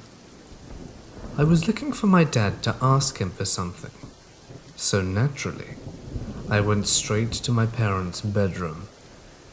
I have a huge family, 8 in total, 5 siblings, myself, and my parents, and we lived in a small house. Before going into my parents' bedroom, I saw my siblings out in the living room and also the front yard, and my mum was in the kitchen, so I assumed my dad must be in the bedroom. I walked down the hallway to their room, and the door was wide open. There's nothing strange in here, but then I heard something rustling around in the closet. Ah. He's trying to hide the presents for Christmas, I thought. My parents always hide our Christmas presents in the closet before we set up the tree. So I walk towards the closet door, but still cannot see inside, and the rustling noises start to become more intense, as if clothes were being thrown to the ground. I speak out and say, "Dad?" I get no response.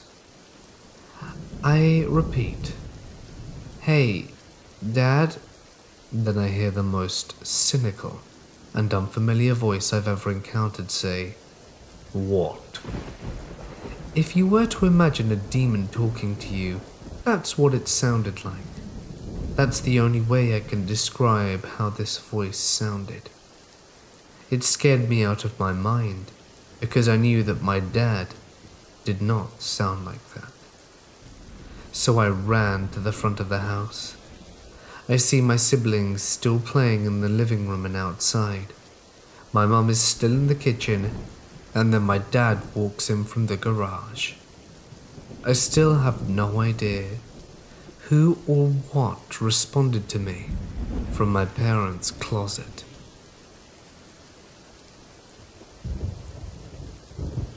It was Christmas Eve, and I was a freshman in high school. My family had been split up for some time, so normally we'd trade off Christmas Day and Christmas Eve every year. And this year, I had come home early from my grandparents' Christmas party, while everyone else was at my aunt and uncle's celebrating at another party. When I was dropped off, my cousins offered to stay with me for a few hours, but I declined. I thought I could watch some of my new DVDs and get some alone time in the house, which is a rarity. I had noticed an unfamiliar car parked on the street, but didn't think anything of it, considering it was Christmas Eve and probably a neighbor's relatives or something. After I got inside and locked the door, grabbed snacks and started to settle down. I hadn't been home for more than 15 minutes when there was a knock at the door. I unlocked the door and opened it a crack to see a man standing there. Dark hair, glasses, slightly overweight, and dressed casually. He didn't look like much of a threat, but my stomach dropped and he asked, "I was wondering about the car. Is it for sale?" I told him I didn't think so. "Is there someone here I can talk to it about?" I said, and quite stupidly, "No, you can come back at another time," and shut the door and turned to the lock as fast as I possibly could. He reached for the handle immediately and started pounding on the door. I heard a string of profanities and the pounding stopped. Terrified, I was crawling on the floor to the phone, hoping he wouldn't be able to see me through one of the windows. Then I heard the noises. Our house had an open garage door, and it led through to the laundry room, where the door lock was broken and no one had bothered to fix it. Just then I heard a man yell, and I saw the man through the window run to his car and drive off. My uncle had gotten him just in time and scared the man off. Who knew what would have happened if he hadn't have made it home in time? Sadly, we didn't get the number plate, and nothing ever came of it. But I'll never be home alone on a holiday again.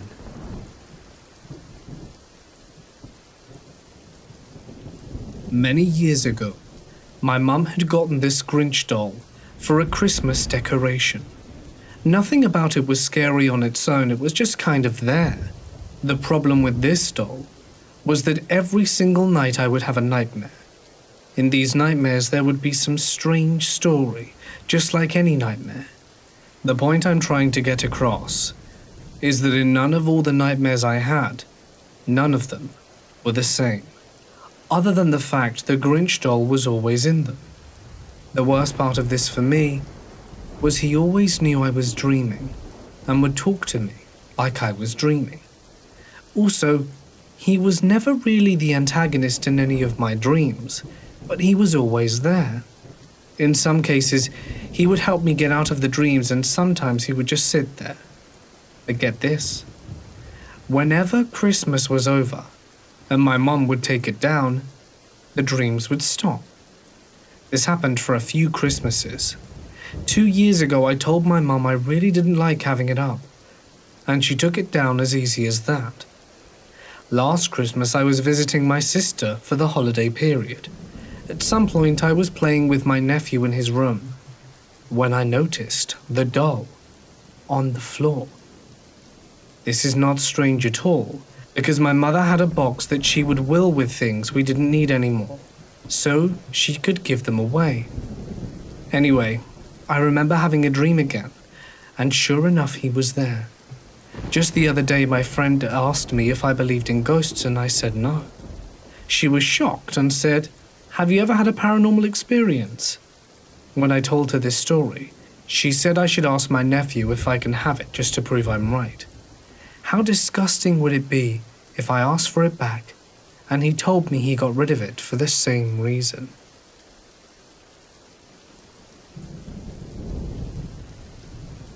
This story happened in early December of 2018.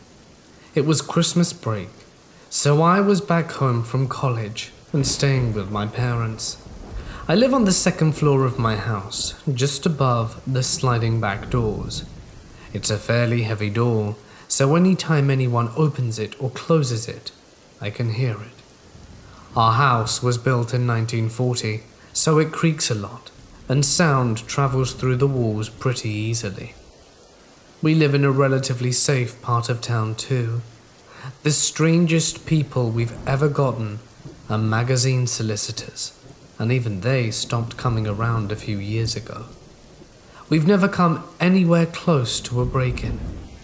Admittedly, I'd gotten into the bad habit of smoking weed out my bedroom window after my parents went to bed. Most nights by midnight, I had my window open anywhere from 30 minutes to 2 hours. It depended on how tired I was, how cold it was, as well as other things. I would leave it open to air the room out while I watched Netflix or listened to music. I always listened to whatever I was watching through one headphone. This way, I had an open ear to hear if anyone got up and started walking in the hallway.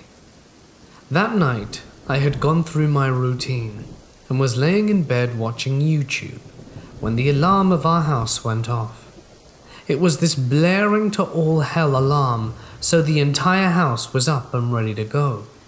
My primary concern which I realize is ridiculous, was not someone breaking into our house, but that my parents might smell the residual weed smell in my room. My dad poked his head through my door to make sure he knew where I was before he scoped the downstairs and turned off the alarm. When he knew I was okay, he asked me to go into his room with my mum. I don't think he noticed that my room's window was open. After he cleared the downstairs, he did a sweep of the front and backyard to make sure no one was hiding in the shadows. He's pretty paranoid about most things, but honestly, I appreciated his thoroughness. He came back up, told us he didn't find anything, and we all went back to bed. I went back to my room and debated whether or not I should close my window. Stupidly, I decided not to. I figured my dad had swept the yard, so it was fine. Plus, my parents were awake, and I would probably freak out if they heard my window sliding closed. I decided to wait a bit and let them get a little less conscious before making any window-related noises. About 15 minutes later, just as I was about to get up and close my window, the alarm goes off again. My dad rushes downstairs to turn it off, just as I slide my window closed and push both locks back in place. A few minutes pass, and my dad comes knocking on my door. I open it and he tells me, "Hey, I think it's just the wind. Don't worry about the alarm." It had been a pretty windy night, and the door had a little give in its locking mechanism, i.e. it could be pulled about half an inch before you felt the lock. So we decided to write it off for the time being. The next morning my dad decides to check the alarm systems app on his phone. To our horror, it showed the door being opened and closed 14 times before the alarm triggered. Like I said, it's a heavy door. We've had windier nights and never had the alarm triggered or seen the sensor opened and closed 14 times. My dad was telling our neighbor about what happened the night before, trying to figure out if it had actually been the wind. Our neighbor told us that in fact he'd caught someone briefly entering his backyard on his security camera. He told us he'd probably freaked out once he saw the camera and moved onto our house. Just imagining whoever it was standing at our back door right below my open window triggering the alarm, hiding somewhere, and probably watching my dad scope out the backyard and then doing it all over again, while I laid oblivious in my bed, was enough for me to stop smoking my midnight sessions entirely. After this, we had a series of weird events happen at midnight. The next night, a woman rang our doorbell at the stroke of midnight and gave my dad his wallet, which he hadn't recognized had been missing. A few nights earlier, the alarm triggered at the back door again, and then on Christmas Eve I was home alone while my family was at the midnight church service, and the alarm triggered twice back to back in a disturbingly similar time span. At that time, I didn't bother asking which door had been triggered. I didn't want to know. I took away a fairly simple life lesson. Lock your doors, lock your windows, and set your house alarm, even if you think you're safe.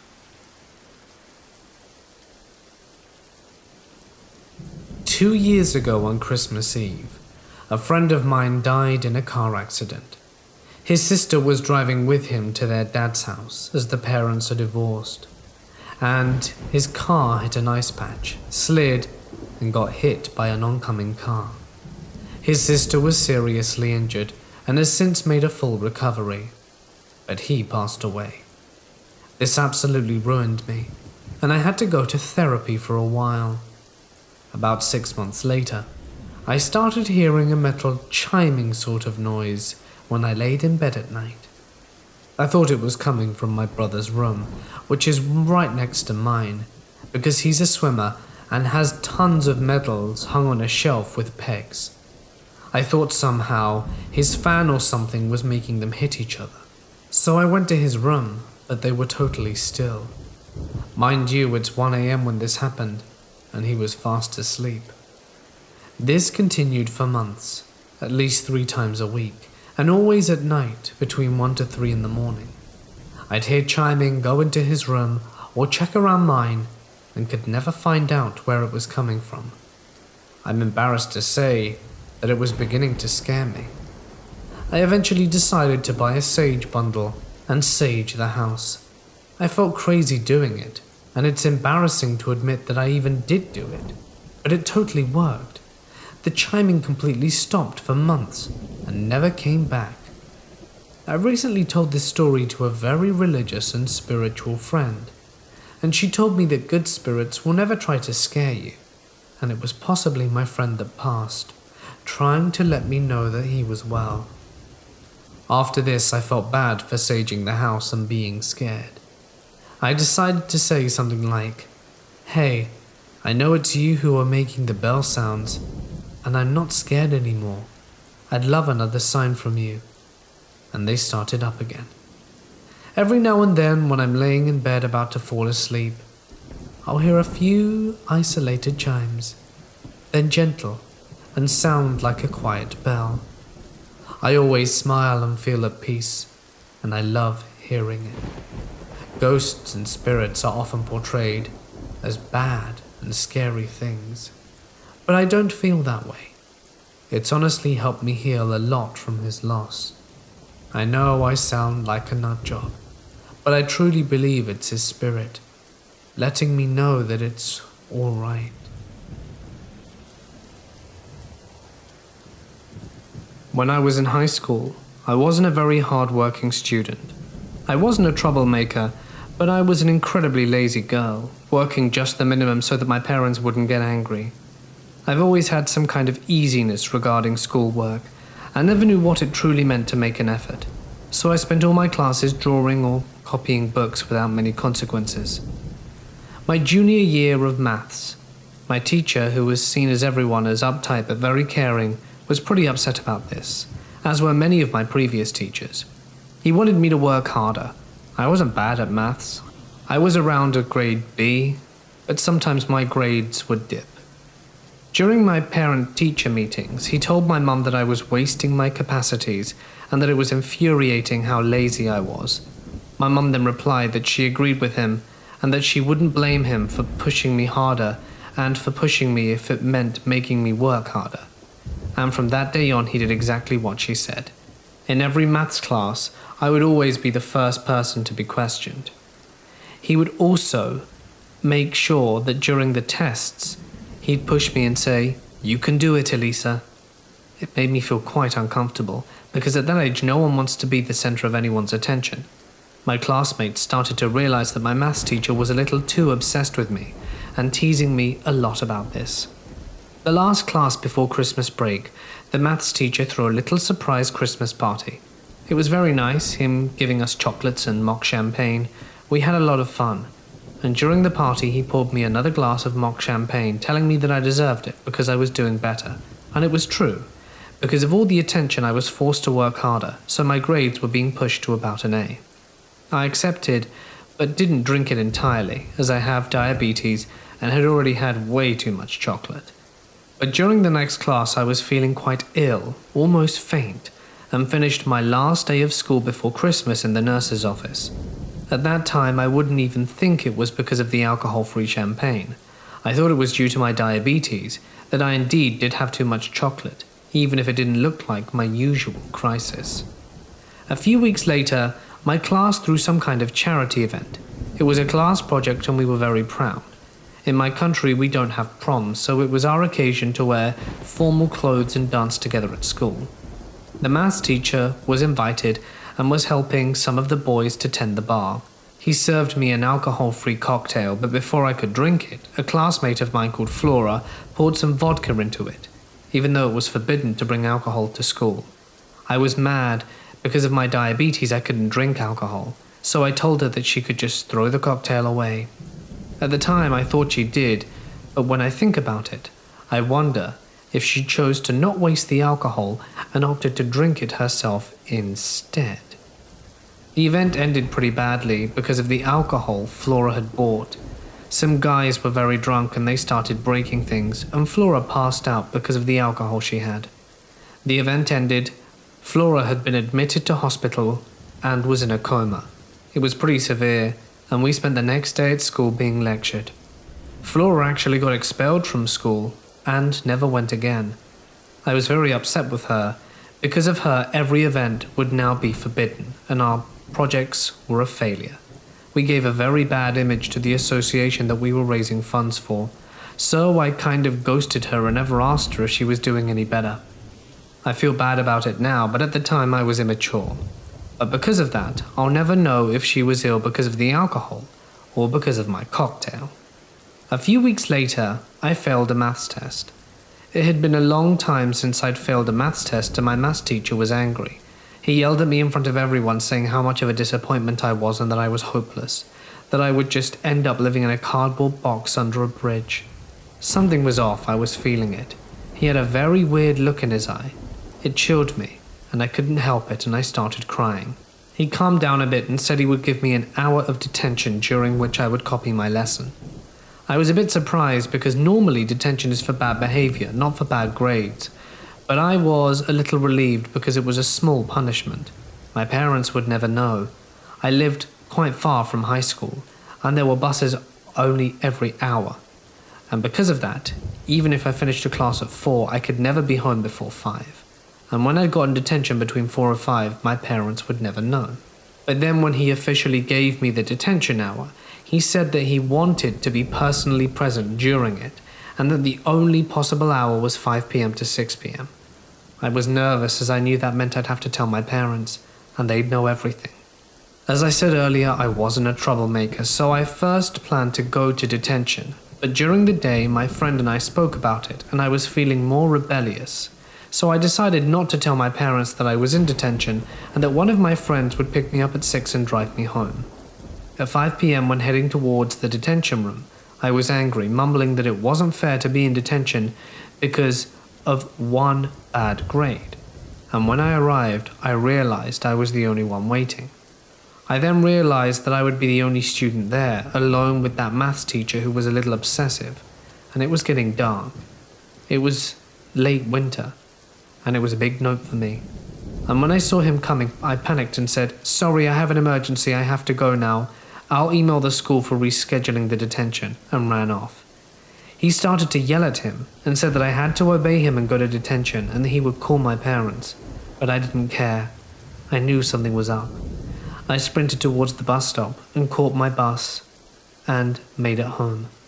I was afraid that he'd ring my parents, so when I arrived I was shaken, but my parents greeted me normally, so I assumed that he never did. He never came back the next day, nor in the next few weeks. Eventually I learned that he actually quit his position at the school. A shrink came during an hour to ask us if we ever wanted to talk about the maths teacher, but as no one knew what was going on, we didn't have much to say, so the shrink left and we never heard from him again. Until a few months ago. I became a teacher. How ironic, given my laziness when I was a teen. And one day, chatting with my coworker, I mentioned his name, talking about my weird, bizarre maths teacher and how I skipped a detention hour, and one of my oldest coworkers went very pale hearing his name. In fact, a few days after the detention hour incident, my maths teacher was arrested for having downloaded some videos from the dark web and some kind of snuff movies starring children and young teens. Maybe this detention hour was just a detention hour and I would have gotten out of it without any issues. But now I'll never know, and I've always wondered what would have happened if I'd have stayed there with him and hadn't have caught my bus. And sorry, Flora, maybe I was the reason that you were expelled.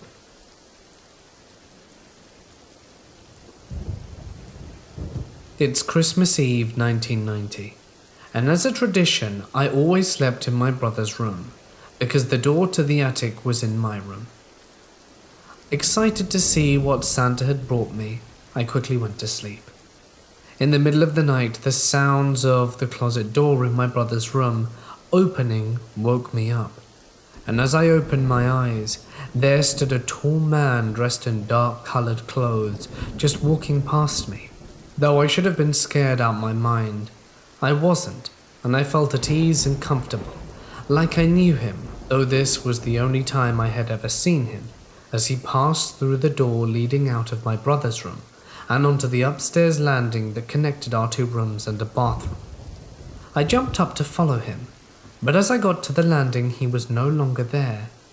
I looked to the bathroom and in my room, but nothing was there. Then I heard something down the stairs, so I looked over the balcony to the living room, down the stairs, and it was dark. But I could make out the fact our Santa gifts had been delivered in the glow of the Christmas lights, and figured I had almost gotten caught by Santa. So I excitedly woke my brother up, and like two normal kids on Christmas, we ran downstairs and excitedly woke up my mum and dad. It took a few days before the memory of what woke me up came back to me, and it took years before I ever told anyone about it.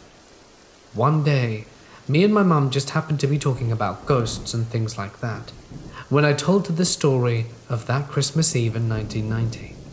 And as I described the man to her, she smiled and showed me this really old black and white photo of a man standing next to a horse and plow. It was the man I had seen. Turns out everyone in the family had seen him, but hadn't told me because I was young, and they didn't want to scare me. The man in the picture was my mum's granddad, and he had passed away before either me and my brother had been born. My first experience of the paranormal, and it was family, explains why I was never scared. Here I am some 28 years later, and I can still remember that night like it were yesterday. My grandparents have a big house in England, due to my granddad having a lot of sad money. By sad money, I mean he got it from inheritance because most of his family died off when he was young, leaving him to retire early. Before I was born, it's where the majority of my family stayed. My granddad, step-grandma, 4 uncles, black Labrador, and my mum. So a very busy house. This house wasn't too old when my granddad bought it, maybe 20 years old, and it didn't look freaky. In fact, it looked quite modern for an English house. For quite a while, everything was alright, until the first incident happened. The first incident wasn't scary. Frankly, it could have been a prank done by any of the family. It started off in the smallest room, known as the kids' room. There was a lock on the outside of the door to prevent the dog getting in, as this door was easy for him to push open. Every time a family member, no matter who, would be locked in after they enter. This meant they wouldn't be able to unlock the door as they were on the inside. Most times they would call out and bang on the door until someone came, but sometimes there would be no one home, and the person on the inside would have to use the landline to call a nearby family member to come home and let them out. Now, my family isn't very superstitious, especially my granddad, who has zero tolerance for anything. So everyone used to blame my mum. I know it's just her word, but she promised the family that even years later it wasn't her. My mom wasn't superstitious until she had to spend the night in this small room, as when she went traveling, one of her brothers took over her room. The second incident occurred over 2 of the nights she slept in that room. She claimed one night she woke up around 1 or 2 a.m. and saw a very tall figure next to the door go out the room. She thought it might have been her eyes not properly adjusting after waking up, so she lay back down and turned to face the wall. She then turned around again, about 10 minutes later, seeing the room much clearer in the dark, and the figure was still there. She thought this time it was one of her brothers, so she called out to them. There was no response, and she started to get angry and turned on her lamp. Nothing appeared next to the door, so she slowly turned off her lamp, a bit shaken up, and went back to sleep. The next night, the same thing happened, but that night she was less anxious and brushed it off, never really talking about it. But on the third night, waking up again, there was nothing. No figure at the door. She thought it was weird, but she didn't really mention it until after I was born and came to stay over one Christmas holiday. This was the third incident. As I was the youngest of around 6, I had to stay in the kids' room. Christmas Eve came, and I woke up at around midnight. I turned around in the bed and noticed a figure at the side of the door that scared me. I covered my face with the duvet and stayed there for 5 minutes. As a child, I was very superstitious, listening to all the rumors of ghosts, so I was too scared to get out of bed and go past it to the door. After those 5 minutes, I decided to face my fears and go to Mum, but when I took my head out of the covers, there was nothing by the door anymore. I came to realize it might be my granddad's, so I brushed it away. This happened until Boxing Day, with occurrence from 12 till 4 in the morning.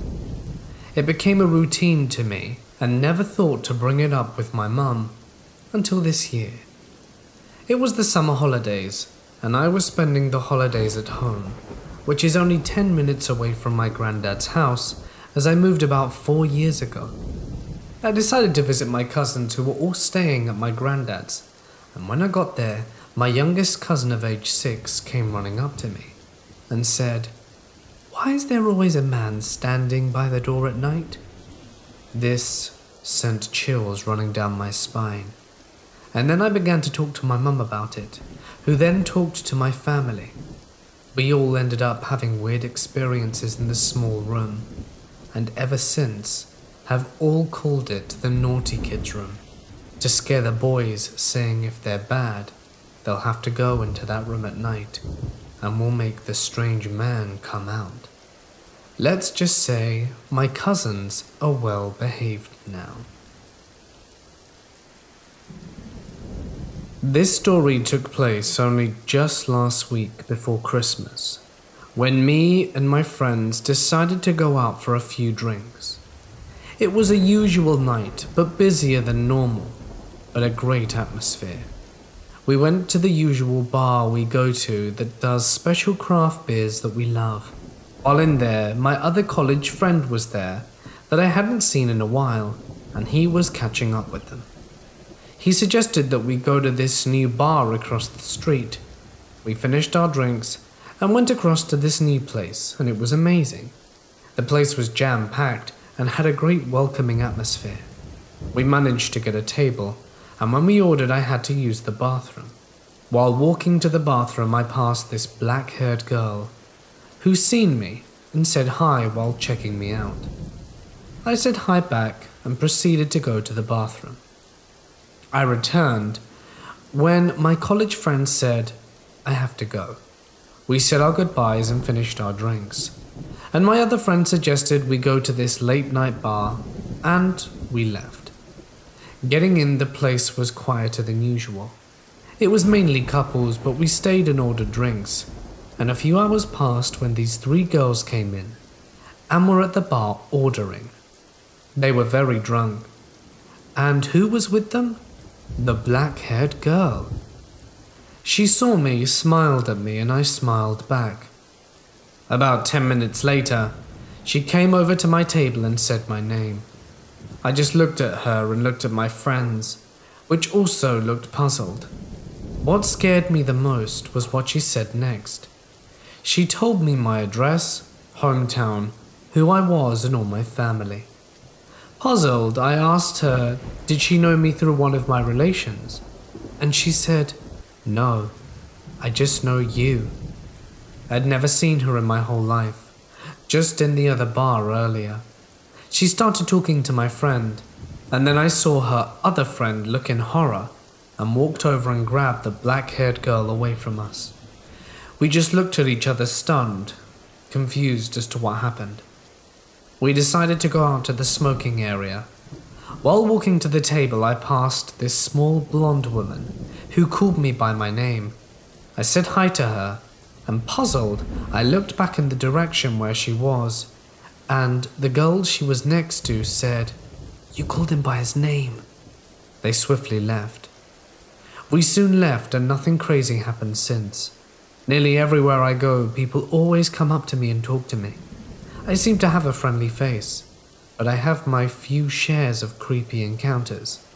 But this story has puzzled me more than scared me. How did they know me? I live in a different country to my family, and because of COVID, they were at their homes in our country. As a result, opening gifts took all day, because everyone was in a different house in a different time zone. It's fine, but opening Christmas gifts does go on all day some years. So this year I finally get to open my last gift at around 9 PM my time. I was online with my two sisters who were 7 hours behind me, and then I realized that I had one gift left that had no name on the tag. It had come from Amazon weeks earlier, and it was in one of their gift bags. My sister assured me that it wasn't her, so I opened it with her on the line. I opened it and was surprised to see a set of knives. I had this on my wish list, so it was a nice surprise, but I still had no idea who it came from. As I hang up with my sister, my other sister started FaceTiming her, so I asked her to check whether she'd sent the gift, but we'd missed it in the chaos. My other sister has 4 kids, so it's bedlam when we're opening gifts together at her house. My other sister confirms to my other sister that no, she didn't send them, so both sisters say they didn't send it. I believe both of them, no questions asked. I know that my brother is at my parents' house, so I message him to double check that neither he nor my parents sent them, and it was missed in our earlier conversation. He confirms that it definitely wasn't him either. That basically leaves my significant other, a friend here in the UK, and a friend in Canada because of COVID. All of them say no, that they didn't order it, so I turn back the gift and check when it was sent. The first week of December, the 5th. I ask Amazon if they can tell me who sent it so I can thank them, and as expected, data protection laws say they can't tell me who did. I check the tag and realize it's been overwritten. This is the bit that's a little creepy/sinister. The default Amazon gift card greeting is the quite jovial, "Enjoy your gift." But this tag had been overwritten to all caps. "Enjoy your gift," in all caps, which is slightly more menacing considering this is a knife block set of 5 kitchen knives. So basically, I got a set of knives with a slightly but definitely menacing message from someone who must know me. It can't be accidental. It would take going on my wish list, selecting the gift, ticking for gift wrapping, changing the text, reviewing the order, placing it and paying. There's no way this is accidental. The only person I can think of is a person who I was friends with for over a decade. She became quite anti-vax and very abrasive, and I called her out on it. She didn't take it well, and we effectively ended the friendship about a week before the knives were sent. She knew I had the wish list. Money isn't a huge issue for her, so spending £40 on a knife block wouldn't be problematic. I don't want to ask her. The last 2 times we spoke, she tried to get me to argue for 2 days. I would just really like to know who and why. Because of the nature of the present, it's a little bit sinister, don't you think? This happened to me while I was living in New Jersey, at least 6 years ago. I lived literally 30 feet away from the borders of New Jersey and New York. I am a normal guy mostly, but people around me tell me that I used to say a lot of weird things. One time while driving in a wooded area of rural New York, I said to my friends, "I wonder how many bodies are buried here that haven't been discovered yet." I felt like it was just a question, while being morbid at best. Not a great way to make people feel comfortable, as they all told me to shut up because they all got goosebumps. So even back then, a lot of people knew that I was more attuned to the nether side of the world. Thankfully, in my opinion, my ability began to fade. As I grew older, the mysterious nature of our world started to blend with our natural world that we see and hear. But one time, for a short moment, it made me question reality altogether. Back when I had a friend who was a very caring person, every time the holidays would come like clockwork, he would graciously invite me to his family's house for dinners and events alike. But this one Christmas Eve felt a little different, like I had a purpose to be there. Something or someone goaded me into being there that night. I was living alone by myself at the time, with my mum being in California and my sister in Ohio. It was good to just get calls from them during the holidays back then. I felt like I was living my life the way I wanted to. After coming back from work to my small room that I rented from this lady and her kid, I started to wind down from the ordinary day and drank some beers while watching Netflix. Time began to slowly fade away, and I was mindlessly watching the computer screen when I got a text from my friend, Kevin. Kevin also lived with his mum and sister one town over. He asked if I wanted to come over for Christmas Eve dinner, and since I only had packaged food on hand, I said okay. I thought the timing was a little weird, however. He said he'd come over around 9:30, and my family always ate earlier in the evening, but I shrugged it off and decided to go. I walked out my place at 9:15, and a short while later drove to his house. I hummed a little Christmas tune that was playing over the car radio, and not long after I parked my car in front of his house, I felt bad just waltzing into someone's home. So I grabbed what little wine I kept in my closet as a gift to his mum. It was my favorite bottle of Cabernet Sauvignon from my home state. Kevin's mum greeted me at the door, and she gave me a great big hug. For a short-statured woman, she always had this presence. Just being around her made you feel safe and warm. Kevin's house had a weird floor plan. When you enter through the front door, you're entering into a winding staircase and corridor. To the left was the bottom living space and storage room, and the door to the garage. To the right, you go up the staircase into the main living space with a warm fireplace and kitchen. It may sound strange, but when you enter through the front door, you would always hear a low grumbling or moaning towards the left. Kevin had a dog that wasn't very guest-friendly, and when she felt someone else other than her family, she would always lie down on the couch that was in the storage room. I thought to myself, well, Merry Christmas to you too, grumpy old dog. I always hoped she'd warm up to me eventually, but I guess it just wasn't in the plans after all. So we all headed towards the main living space or the kitchen for a warm drink. His mum was serving either beer or hot chocolate, and I'm confident I had both. Now the dinner wasn't served at Kevin's house because every holiday they would walk down the street and go to their aunt's house or previously his grandfather's house at the beginning of the street. Kevin had a younger cousin called Zeke, and to be quite honest, I haven't the faintest clue what his actual name was. We just called him that. Not that I really cared, of course. Zeke's mum was a saint, but his dad was an abuser. He didn't raise his hand on his wife, but verbally abused her since the birth of their son. Zeke gradually started to mimic his father and also berated his mother, which aggravated me to no end. Kevin and I used to make fun on his behalf as a joke or a small playback of him for dishonoring his mother.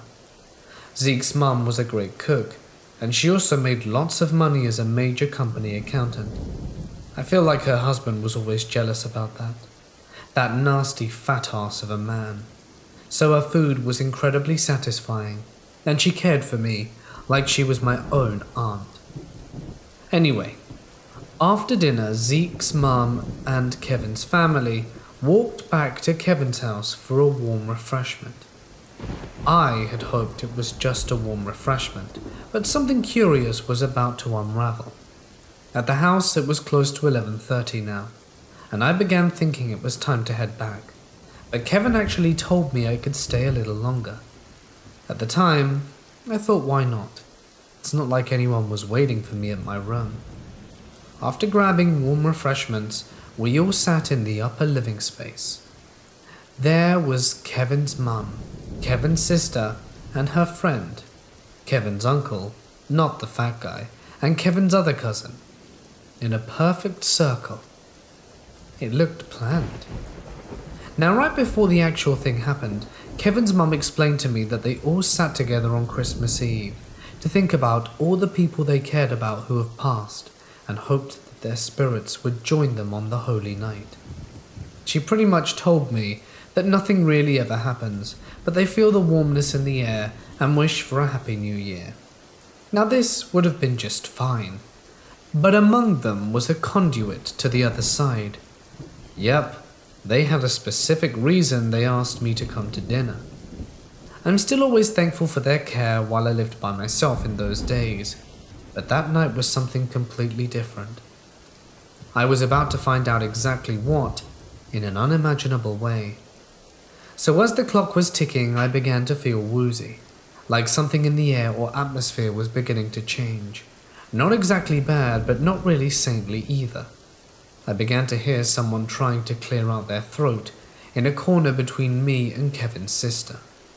Clearly there wasn't anyone sitting there, but for me I could hear this person.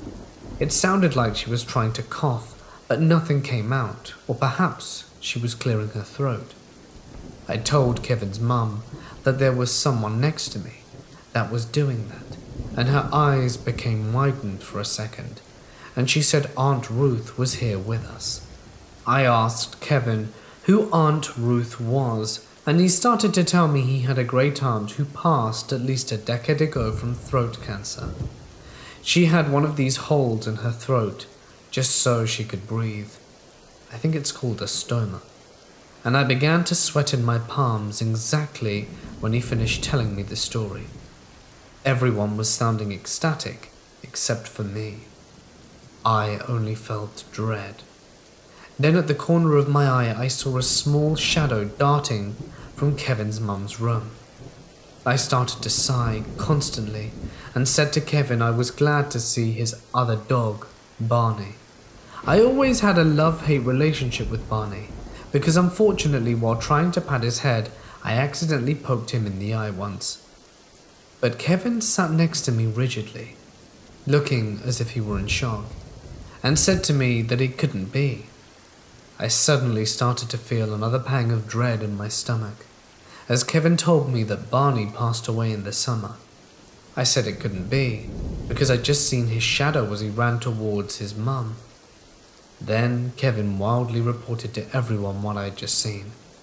They began to exclaim that it was incredible, or said that they felt blessed to have their dog back home one last time.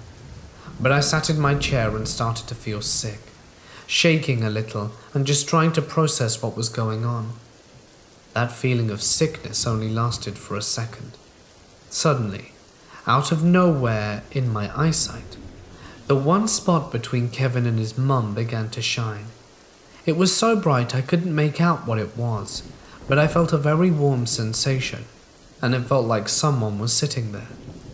The whole room enveloped in this warm glow and made me feel relaxed, even though something unbelievable was happening to me that night.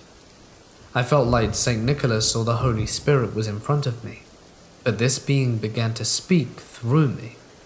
It asked me to tell Kevin's family that everything will be alright, and the year after will have nothing but great news. I told Kevin exactly what I was feeling, seeing and speaking. Kevin's mum started to whimper and sob about Kevin's grandfather, who was the pillar of the family. Now, the weird encounter wasn't finished. As I saw this light begin to extend its light to Zeke's mum, it asked me to tell her that things will only get better from here, and that she should not be afraid of the darkness that lingers in her home. As I began to tell her exactly those words, Kevin's mum and Zeke's mum began to sob together openly and loudly. Before this presence vanished, like how it appeared, it showed me its form. The being of light had a clear outline of an elderly man in a military uniform. He thanked me in my mind, and also told me to tell Kevin that he was proud of him for following in his footsteps. Kevin, after hearing what I repeated from this being, held his face in his hands, and his eyes began to well up. Then, it was gone. Now in my head this whole thing lasted only a few moments, but when I checked the time, almost 3 hours had passed. It was 2:30 a.m. when I rose from my chair.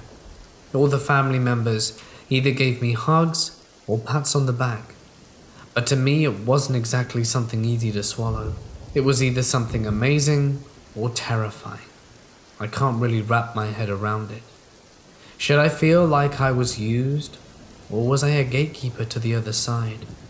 I only had one more question that was left unsaid. What did it mean by the darkness? What lingers in Zeke's house? Who exactly sat in the chair that night? And what about the shadow? Do dogs even have souls or spirits? I can tell you it was the first and last time hanging out with Kevin's family on Christmas Eve. I think I was introduced into a seance without acknowledging the harm that could come out of it. I'm still not 100% sure whether or not I should be happy to have been of service. It's really strange to see something that others can't perceive. I also feel that the evening could have unraveled in a much different fashion, as well as a door that I'm not ready to cross or bear. I'm going to take you back in time to the year 2007, when I was 16. Picture a Norman Rockwell-esque suburban family. Parents, 3 kids, a yard and a dog. In a blink and you'll miss it, in the USA. One random day, a neighbor of ours has a mild dispute with another neighbor. As a totally warranted response, everyone's favorite neighbor, Mr. Sampson, takes every hose he has and floods the other's yard. A solid decision leads to a solid consequence, so naturally he was fined for water waste. My parents run the water in our small town in the USA, and because Mr. Sampson lived a block away from us, he decided to drive over to the water district, shouting that he is an acquaintance of my parents. Second solid decision of many to come from Mr. Sampson. Absolutely no one takes kindly to name droppers, so tuck that gem away under your life facts. My parent comes in and tells him that even if his kid did this, they would still have the same repercussions, gracefully glossing over the fact that other than maybe driving by one another, none of us have ever had an interaction with Mr. Sampson. Mr. Sampson repeats the name of the man working the front desk as well as my parents' name and claims it's now personal, and storms out. My family members and I begin to see Mr. Sampson at random places, constantly the DMVs, the grocery stores, our respective jobs. Apparently, when you're cuckoo for Cocoa Puffs and your parents pay for your house, you have all kinds of time to stalk. It went from random sightings while out and about to phone calls, the cliche 90s types calls of breathing and hanging up. I can see you variety. At this point, Mr. Sampson was more of an annoyance than scary, but as I've stated, when you underestimate crazy, you lose every time. Mr. Sampson began parking across from our house, staying from 6 p.m. to 4 a.m., literally sitting in his car blasting music just staring at the house. Fool must have had the determination and bladder of a racehorse, because who the hell sits out there for 10 hours? His music was trash too. Maybe he was a masochist into self-harm, seeing how long he could suffer through terrible music and a full bladder. I doubt anyone with a semi-rational concept of social interaction would fathom why. This went on from 3 to 4 times a week to a nightly occurrence. Imagine being a 16-year-old female that doesn't even feel comfortable to change in her room because of the prospect he might see through the blinds somehow, trying to sleep knowing he's out there. We were prisoners in our own home. He began to get bolder. Mr. Sampson drove his car speeding and up onto the sidewalk at my sibling and her partner while they were on the sidewalk out front coming home from a date. They both had to physically jump out the way to avoid being hit. He made lewd gestures at me when I brought my dog out for a walk, and was waiting for my sibling to come and join us. It was so bad I ended up crying and going inside. This has been going on for a year at this point. The cops always said the same thing. There's nothing we can do unless there's a threat made against you or someone is harmed. My parents confronted Mr. Sampson in the street, being tired of his nonsense and asking him what the hell he's doing after my incident, to which Mr. Sampson called the cops, and they came asking why we were harassing and threatening him. I will never understand why the system waits until you're a victim rather than prevent someone from being victimized. Almost 2 years in and it's Christmas time. My parent has a brain aneurysm. Fortunately, they made it through without any lingering effects, which is extremely rare. I convinced my other parent, who had been living at the hospital with their sick partner, to come home and shower and eat. About 9 p.m. we get a knock at the door. A random man in ratty clothes holding a Christmas present says that he's there to deliver it, to family name. We ask who sent it, and he says that he can't say. We ask who he works for, and he shoves the gift at my parents and leaves. We're obviously uncomfortable to open it. My parents decide they need to know what it is. They open it. Inside is a 17-page document of the grounds why Mr. Sampson is suing my parent that was currently in the hospital. Even I could tell it was fake with the grammatical errors and typos.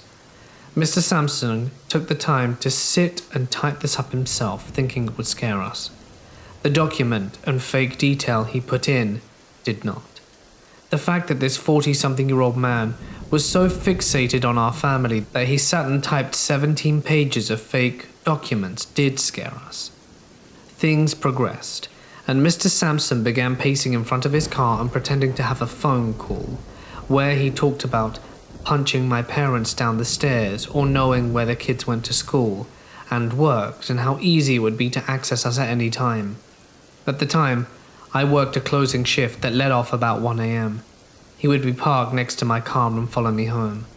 One time I even tried to make random roads, and he still stayed straight behind me, pulling up to the house with Mr. Sampson parked across the street. Think a neighborhood street, with cars a good 5 feet away from each other and having to get out and run to the door. It was a nightmare. We were all exhausted from not only the aneurysm scare but also living and looking over our shoulder. My parents' friend told her friend, who is a district attorney, about the situation. She called and came over and took our case pro bono. Testifying was a wild ride. We had to put in official statements prior to being called to the stand. We were not allowed to be in the room where a family member was testifying, nor were we allowed to talk in the halls as we waited for our turn. Imagine reliving 2+ years of traumatic experiences, being cross-examined where you're made out to be a liar, and then not able to have your family come to support you afterwards was not ideal. There was enough to put him away for 1.5 years, as well as grant a felony restraining order. We moved while he was still incarcerated. My sister passed while he was in prison. He immediately tried to sue her estate, as she was 21 at her death when he was released. He claimed that her testimony from him running up the car at her and her partner was false, and the only reason he was locked up, not the real case as there were harassment and stalking charges, and that the money people donated to a GoFundMe for her accident he was entitled to. There are so many more details, but this was already long enough. So let's not meet, Mr. Sampson. Let's never ever meet again. You made us prisoners in our own home. Clearly you're still the same and have not learnt a thing from your time locked up.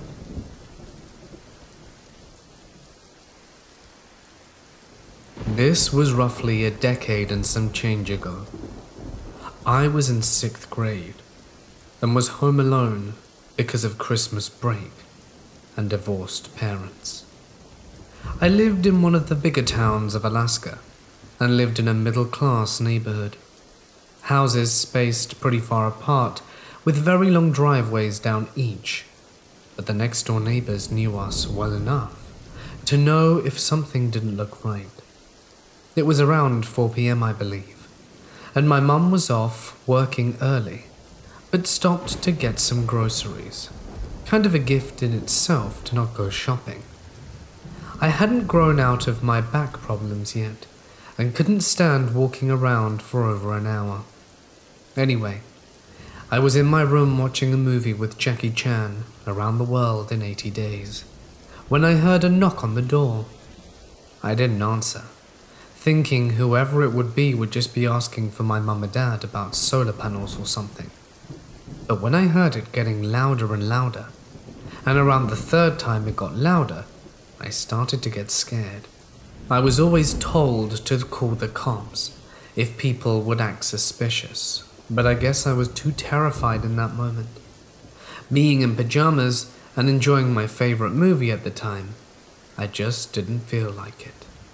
So, not knowing what to do while two guys are literally banging on the door, I call my mum and I tell her what's going on. And she says it's probably just Mormons. Now for you guys, that might be a normal thing. But I live in Alaska and I don't even know what a Mormon is. And to not worry. I told her that it kept getting louder and I'd thought they might break the door down. It was still pretty big and thick stained glass at chest height. But she told me to calm down. But then she heard it. This only took place within about a minute, but every 10 seconds or so, the banging would get louder. This is when she began to freak out. She told me to stay right in my room with the door locked and to not make a sound as she called the cops. So we hang up, and while I wait for my dad to answer my call, I'm looking around for anything in my room. I grabbed a T-ball bat and sat on my bed, freaking out. And I didn't have a window facing the front of the house, just the side. Finally, my dad answers and I tell him what's going on, and that Mum was calling the cops right now. He wasn't legally allowed to be on the property, but he's very protective. He lived very close to the police station at the time and raced over to me. While I'm waiting and waiting for the police to arrive or my mum, I decide to peek my head out. The way the house was set up, I could stalk out my bedroom door and see the backyard, and without walking more than 2 steps, able to peek out of the corner and see through the living room bay window. I saw that they'd reversed their car almost right up to the garage door, and I could partially see, through the door, 2 men pounding away at it. I stayed there and saw the first guy send the other around back, and saw his face as he went to walk around the house. I hid before he could see me and waited. I realized after what they were doing, and the one around the back tried to open our glass sliding doors on the balcony. Thankfully, not only was it locked, but it also had a piece of wood. So, even if they overpowered the lock, they couldn't open it more than 1 inch. He started to try to break it as well, and then my mum called me back, crying and wanting to know if I was okay. She was pulled over at the store's gas station and said that the police would be there ASAP and that she was making her way right now.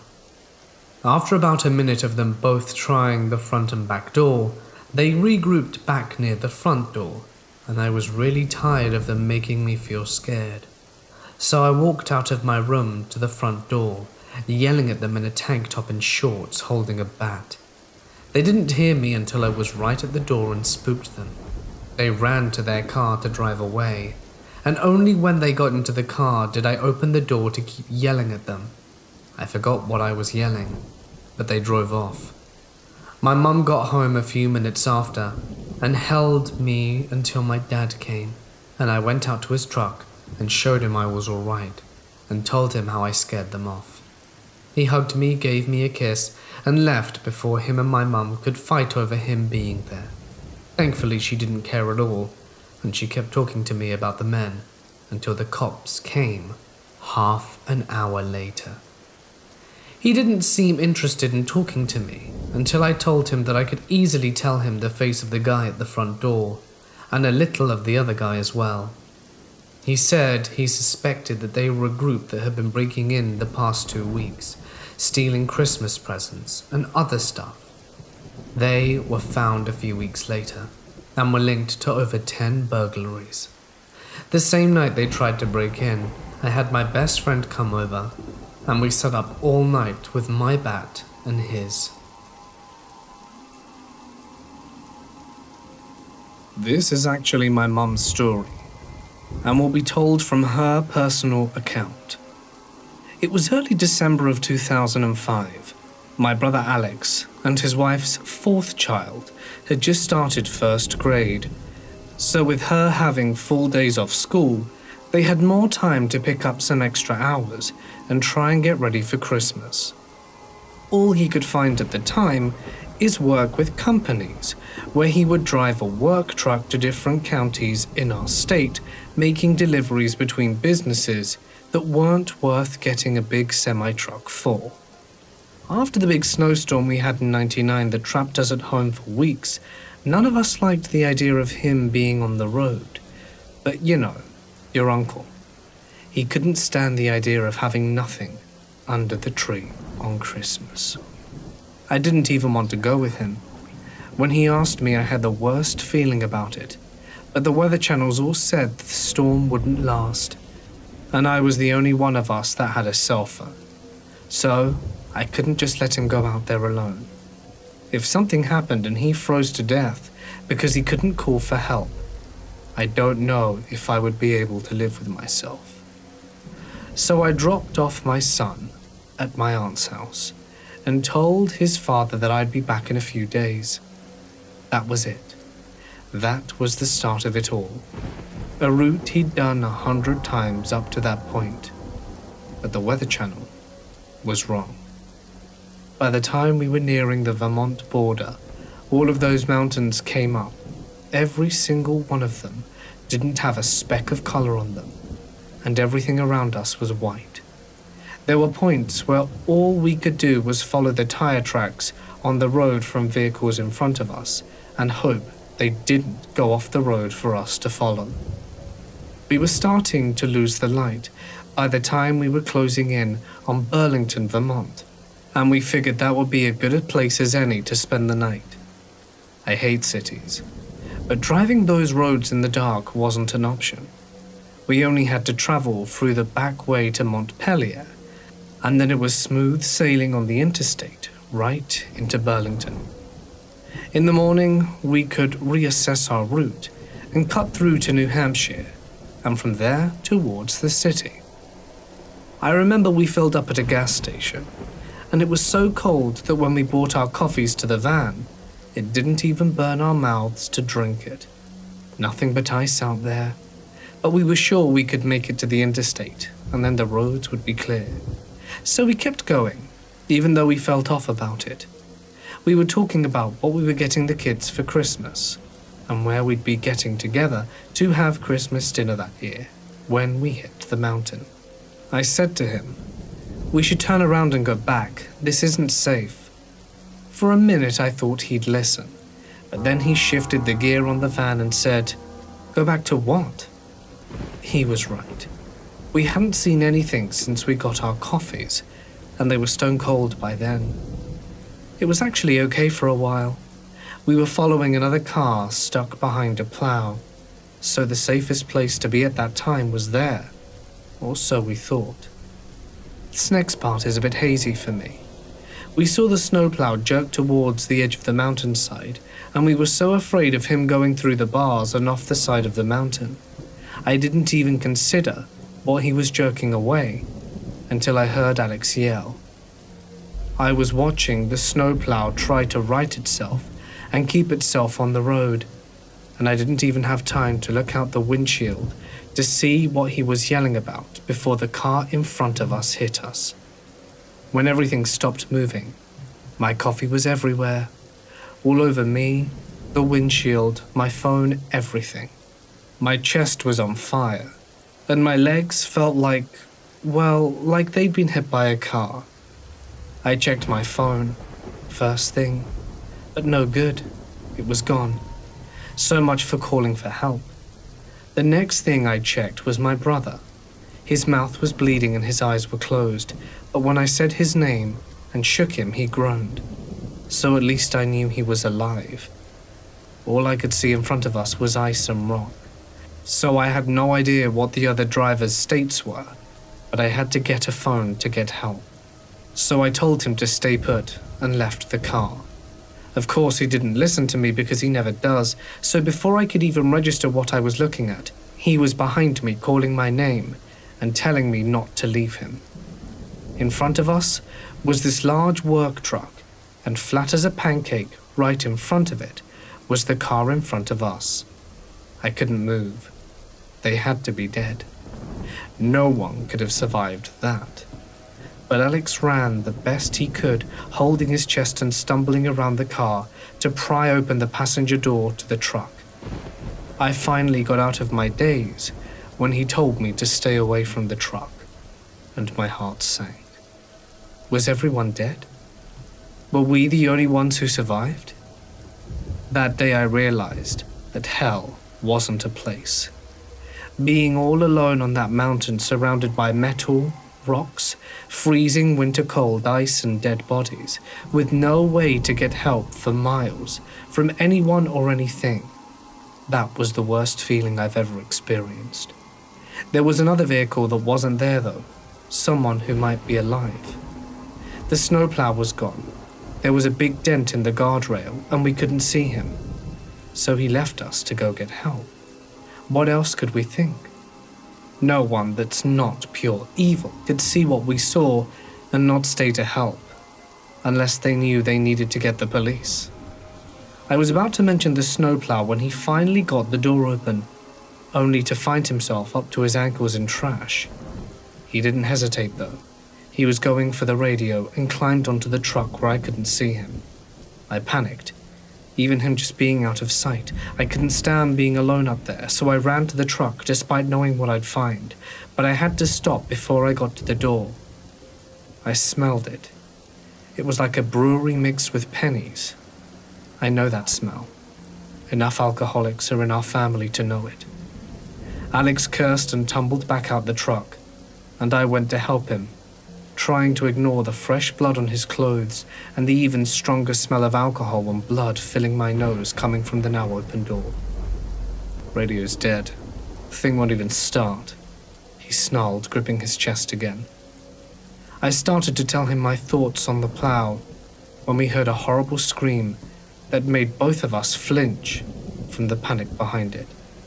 I practically dropped Alex on the ground, racing back around the front of the truck to the car. To see inside was a young girl. She was beautiful. Brown hair with blonde highlights, a Lilo and Stitch t-shirt and the most beautiful blue eyes I'd ever seen that were filled with tears and terror. She was confused and screaming, in between words reaching out to me, and I grabbed her hand. Alex, in a rush to get me and to get me away from the scene, crashed into me and she cried out when my hands were pulled from hers. But I was right back to the window within seconds, pushing him off me. "We'll get you out, honey," I promised. I turned on Alex as he tugged on me again. He had to have some sort of idea, right? He could get her. One door was already pried open. We could do it. But his eyes were gigantic when he looked at me, and he wouldn't say a word. Coming from a guy who has never shut up since the day he was born, I met his eyes. Then followed where he led my gaze to, and a fresh set of tears sprung on me all over again. Right underneath the feet of the stitch on her shirt and the bit of her stomach that was showing, with how she was sitting there was only solid metal. The rest of her couldn't even be seen. She didn't seem to understand what happened to make me react that way, and began panicking when she followed our eyes, realizing what we did. She began panicking all over again, begging us to tell her where our legs were, so I shushed her, holding her hand tight and promising her that she would be okay, that help was coming and they'd get her out. I don't know how long I stood there. Alex eventually went back to the truck, and in the mostly undamaged back of ours to see if there was anything to help fight off the cold while we waited. But there wasn't much.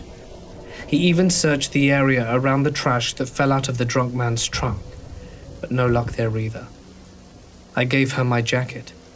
We put on every piece of clothing that we brought with us for the trip. She was getting cold though, and her voice getting weaker and more quiet. It was completely dark by then. All we could see was what the snow let us, and our flashlight that would run out of batteries eventually. Alex tried to convince me to get back to our vehicle, to get out of the wind, but I just couldn't leave her. When I looked into her eyes, all I could see was my own child, when they got to that age one day.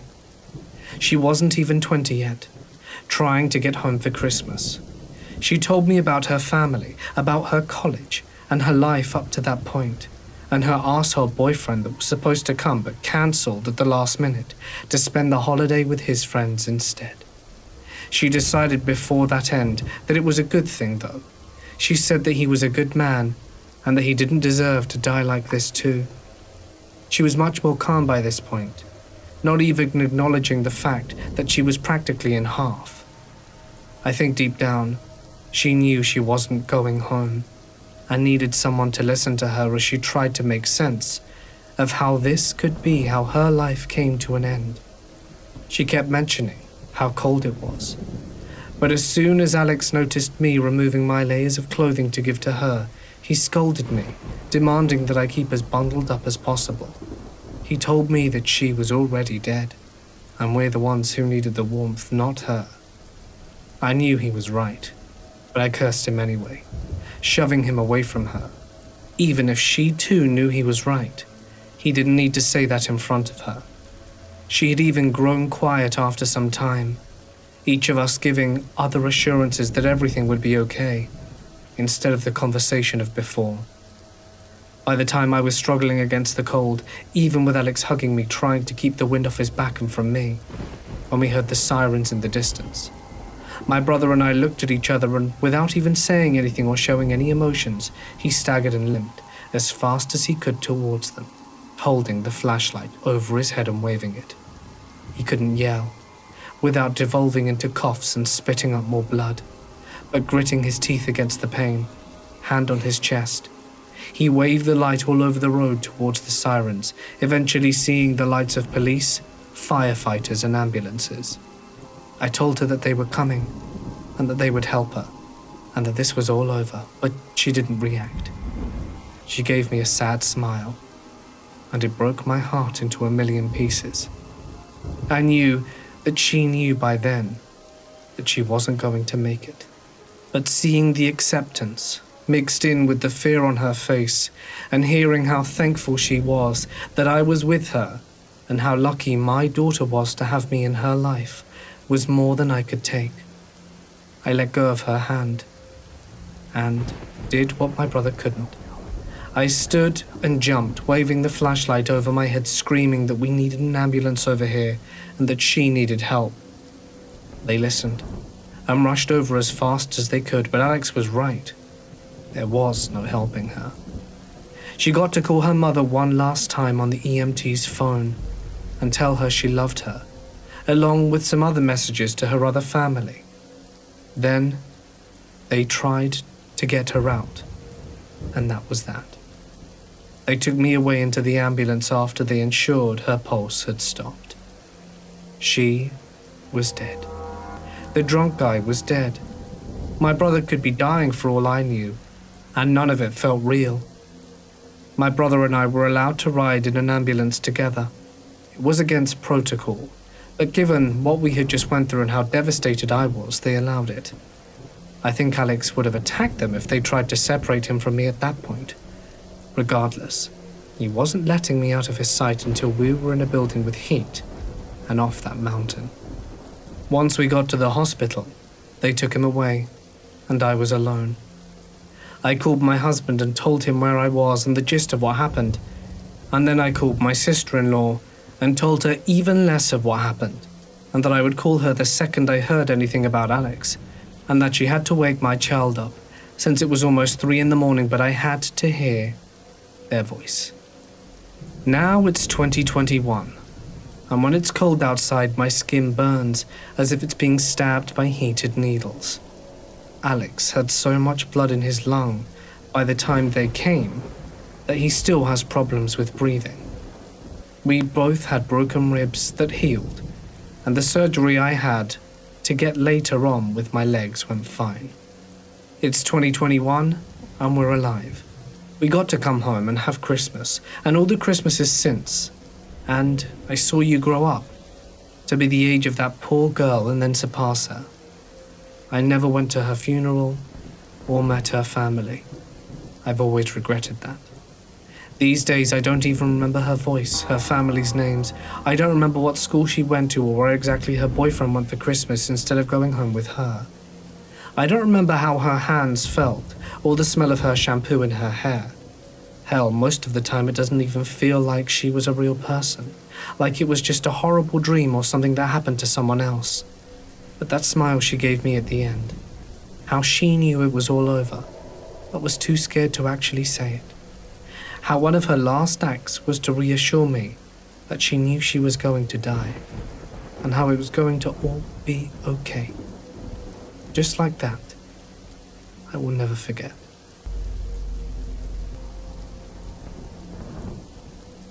On Christmas Day 2016, I participated in a gift exchange with my mum and her boyfriend's family. Long story short, I ended up getting this pretty good bottle of this vanilla-flavored whiskey. I'd like to add that this took place in northern Alberta country, where it's pretty secluded and cold at this time of year, and I do mean cold. Now the real story. So towards the end of the day, I decided to go have myself a fire and taste my new whiskey at our dugout just down the road. I was there hanging out for about an hour by myself, and everything was normal as usual. It's dark and starry at night, hardly a breeze in the woods, and it's quiet with the exception of the occasional vehicle passing on the highway right beside this area. I finally decide to crack open the hooch and mix myself a whiskey and cola. As I'm sipping my drink, the flames of the fire die down as most of the wood was burnt up. So I add a log or two and begin to blow the embers to raise the flames. As I blow, I hear this loud, percussive knock. Not cracking, not popping, but a knock. Wood on wood. No mistake about it.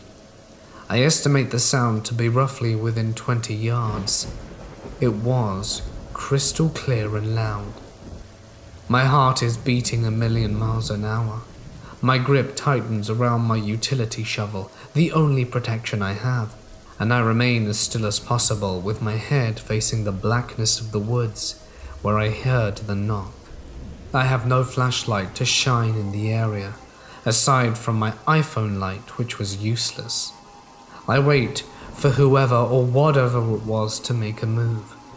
I'm convinced that somehow someone stopped on the highway and snuck up on me without noticing and was trying to mess with me. I should add that my town is quite rough. A lot of criminal activity happens here. Thievery, robberies, occasional shooting, as there's a decent amount of crazy folk here. So as I'm waiting for whoever/whatever to make a move, I consider yelling out, "Who's there?" I resist that urge, however, as I was so amped up that if someone was going to answer my call, I was sure that I would charge and seriously injure the person out of fear. So I sit out quietly for a few minutes and listen. After about 2 minutes without hearing anything, I decide to pack up. I very gently and slowly gather up my cup, whiskey bottle and garbage into my backpack and make my way to the quad, all while listening and watching that same area. The quad was parked about 5 yards ahead of me in the direction of the knock. As I turn on my quad, the lights are shining in that direction. I take a quick look at the woods ahead of me to see if I can notice anything, but there's nothing. So I hightail it out of there and quickly park the quad in the garage and head inside for bed. I get up the next day and head back out to look for tracks, as it had snowed Christmas Day. A fresh, new 1 to 2 inch blanket of snow covered the land, and I was convinced I'd find the tracks of whoever/whatever made the knock. I walk over to the area and see nothing, so I decide to circle the whole dugout just to be sure there wasn't anything. I didn't see a single disturbance in the snow aside from my own tracks, not even any rabbit tracks. I was completely alone.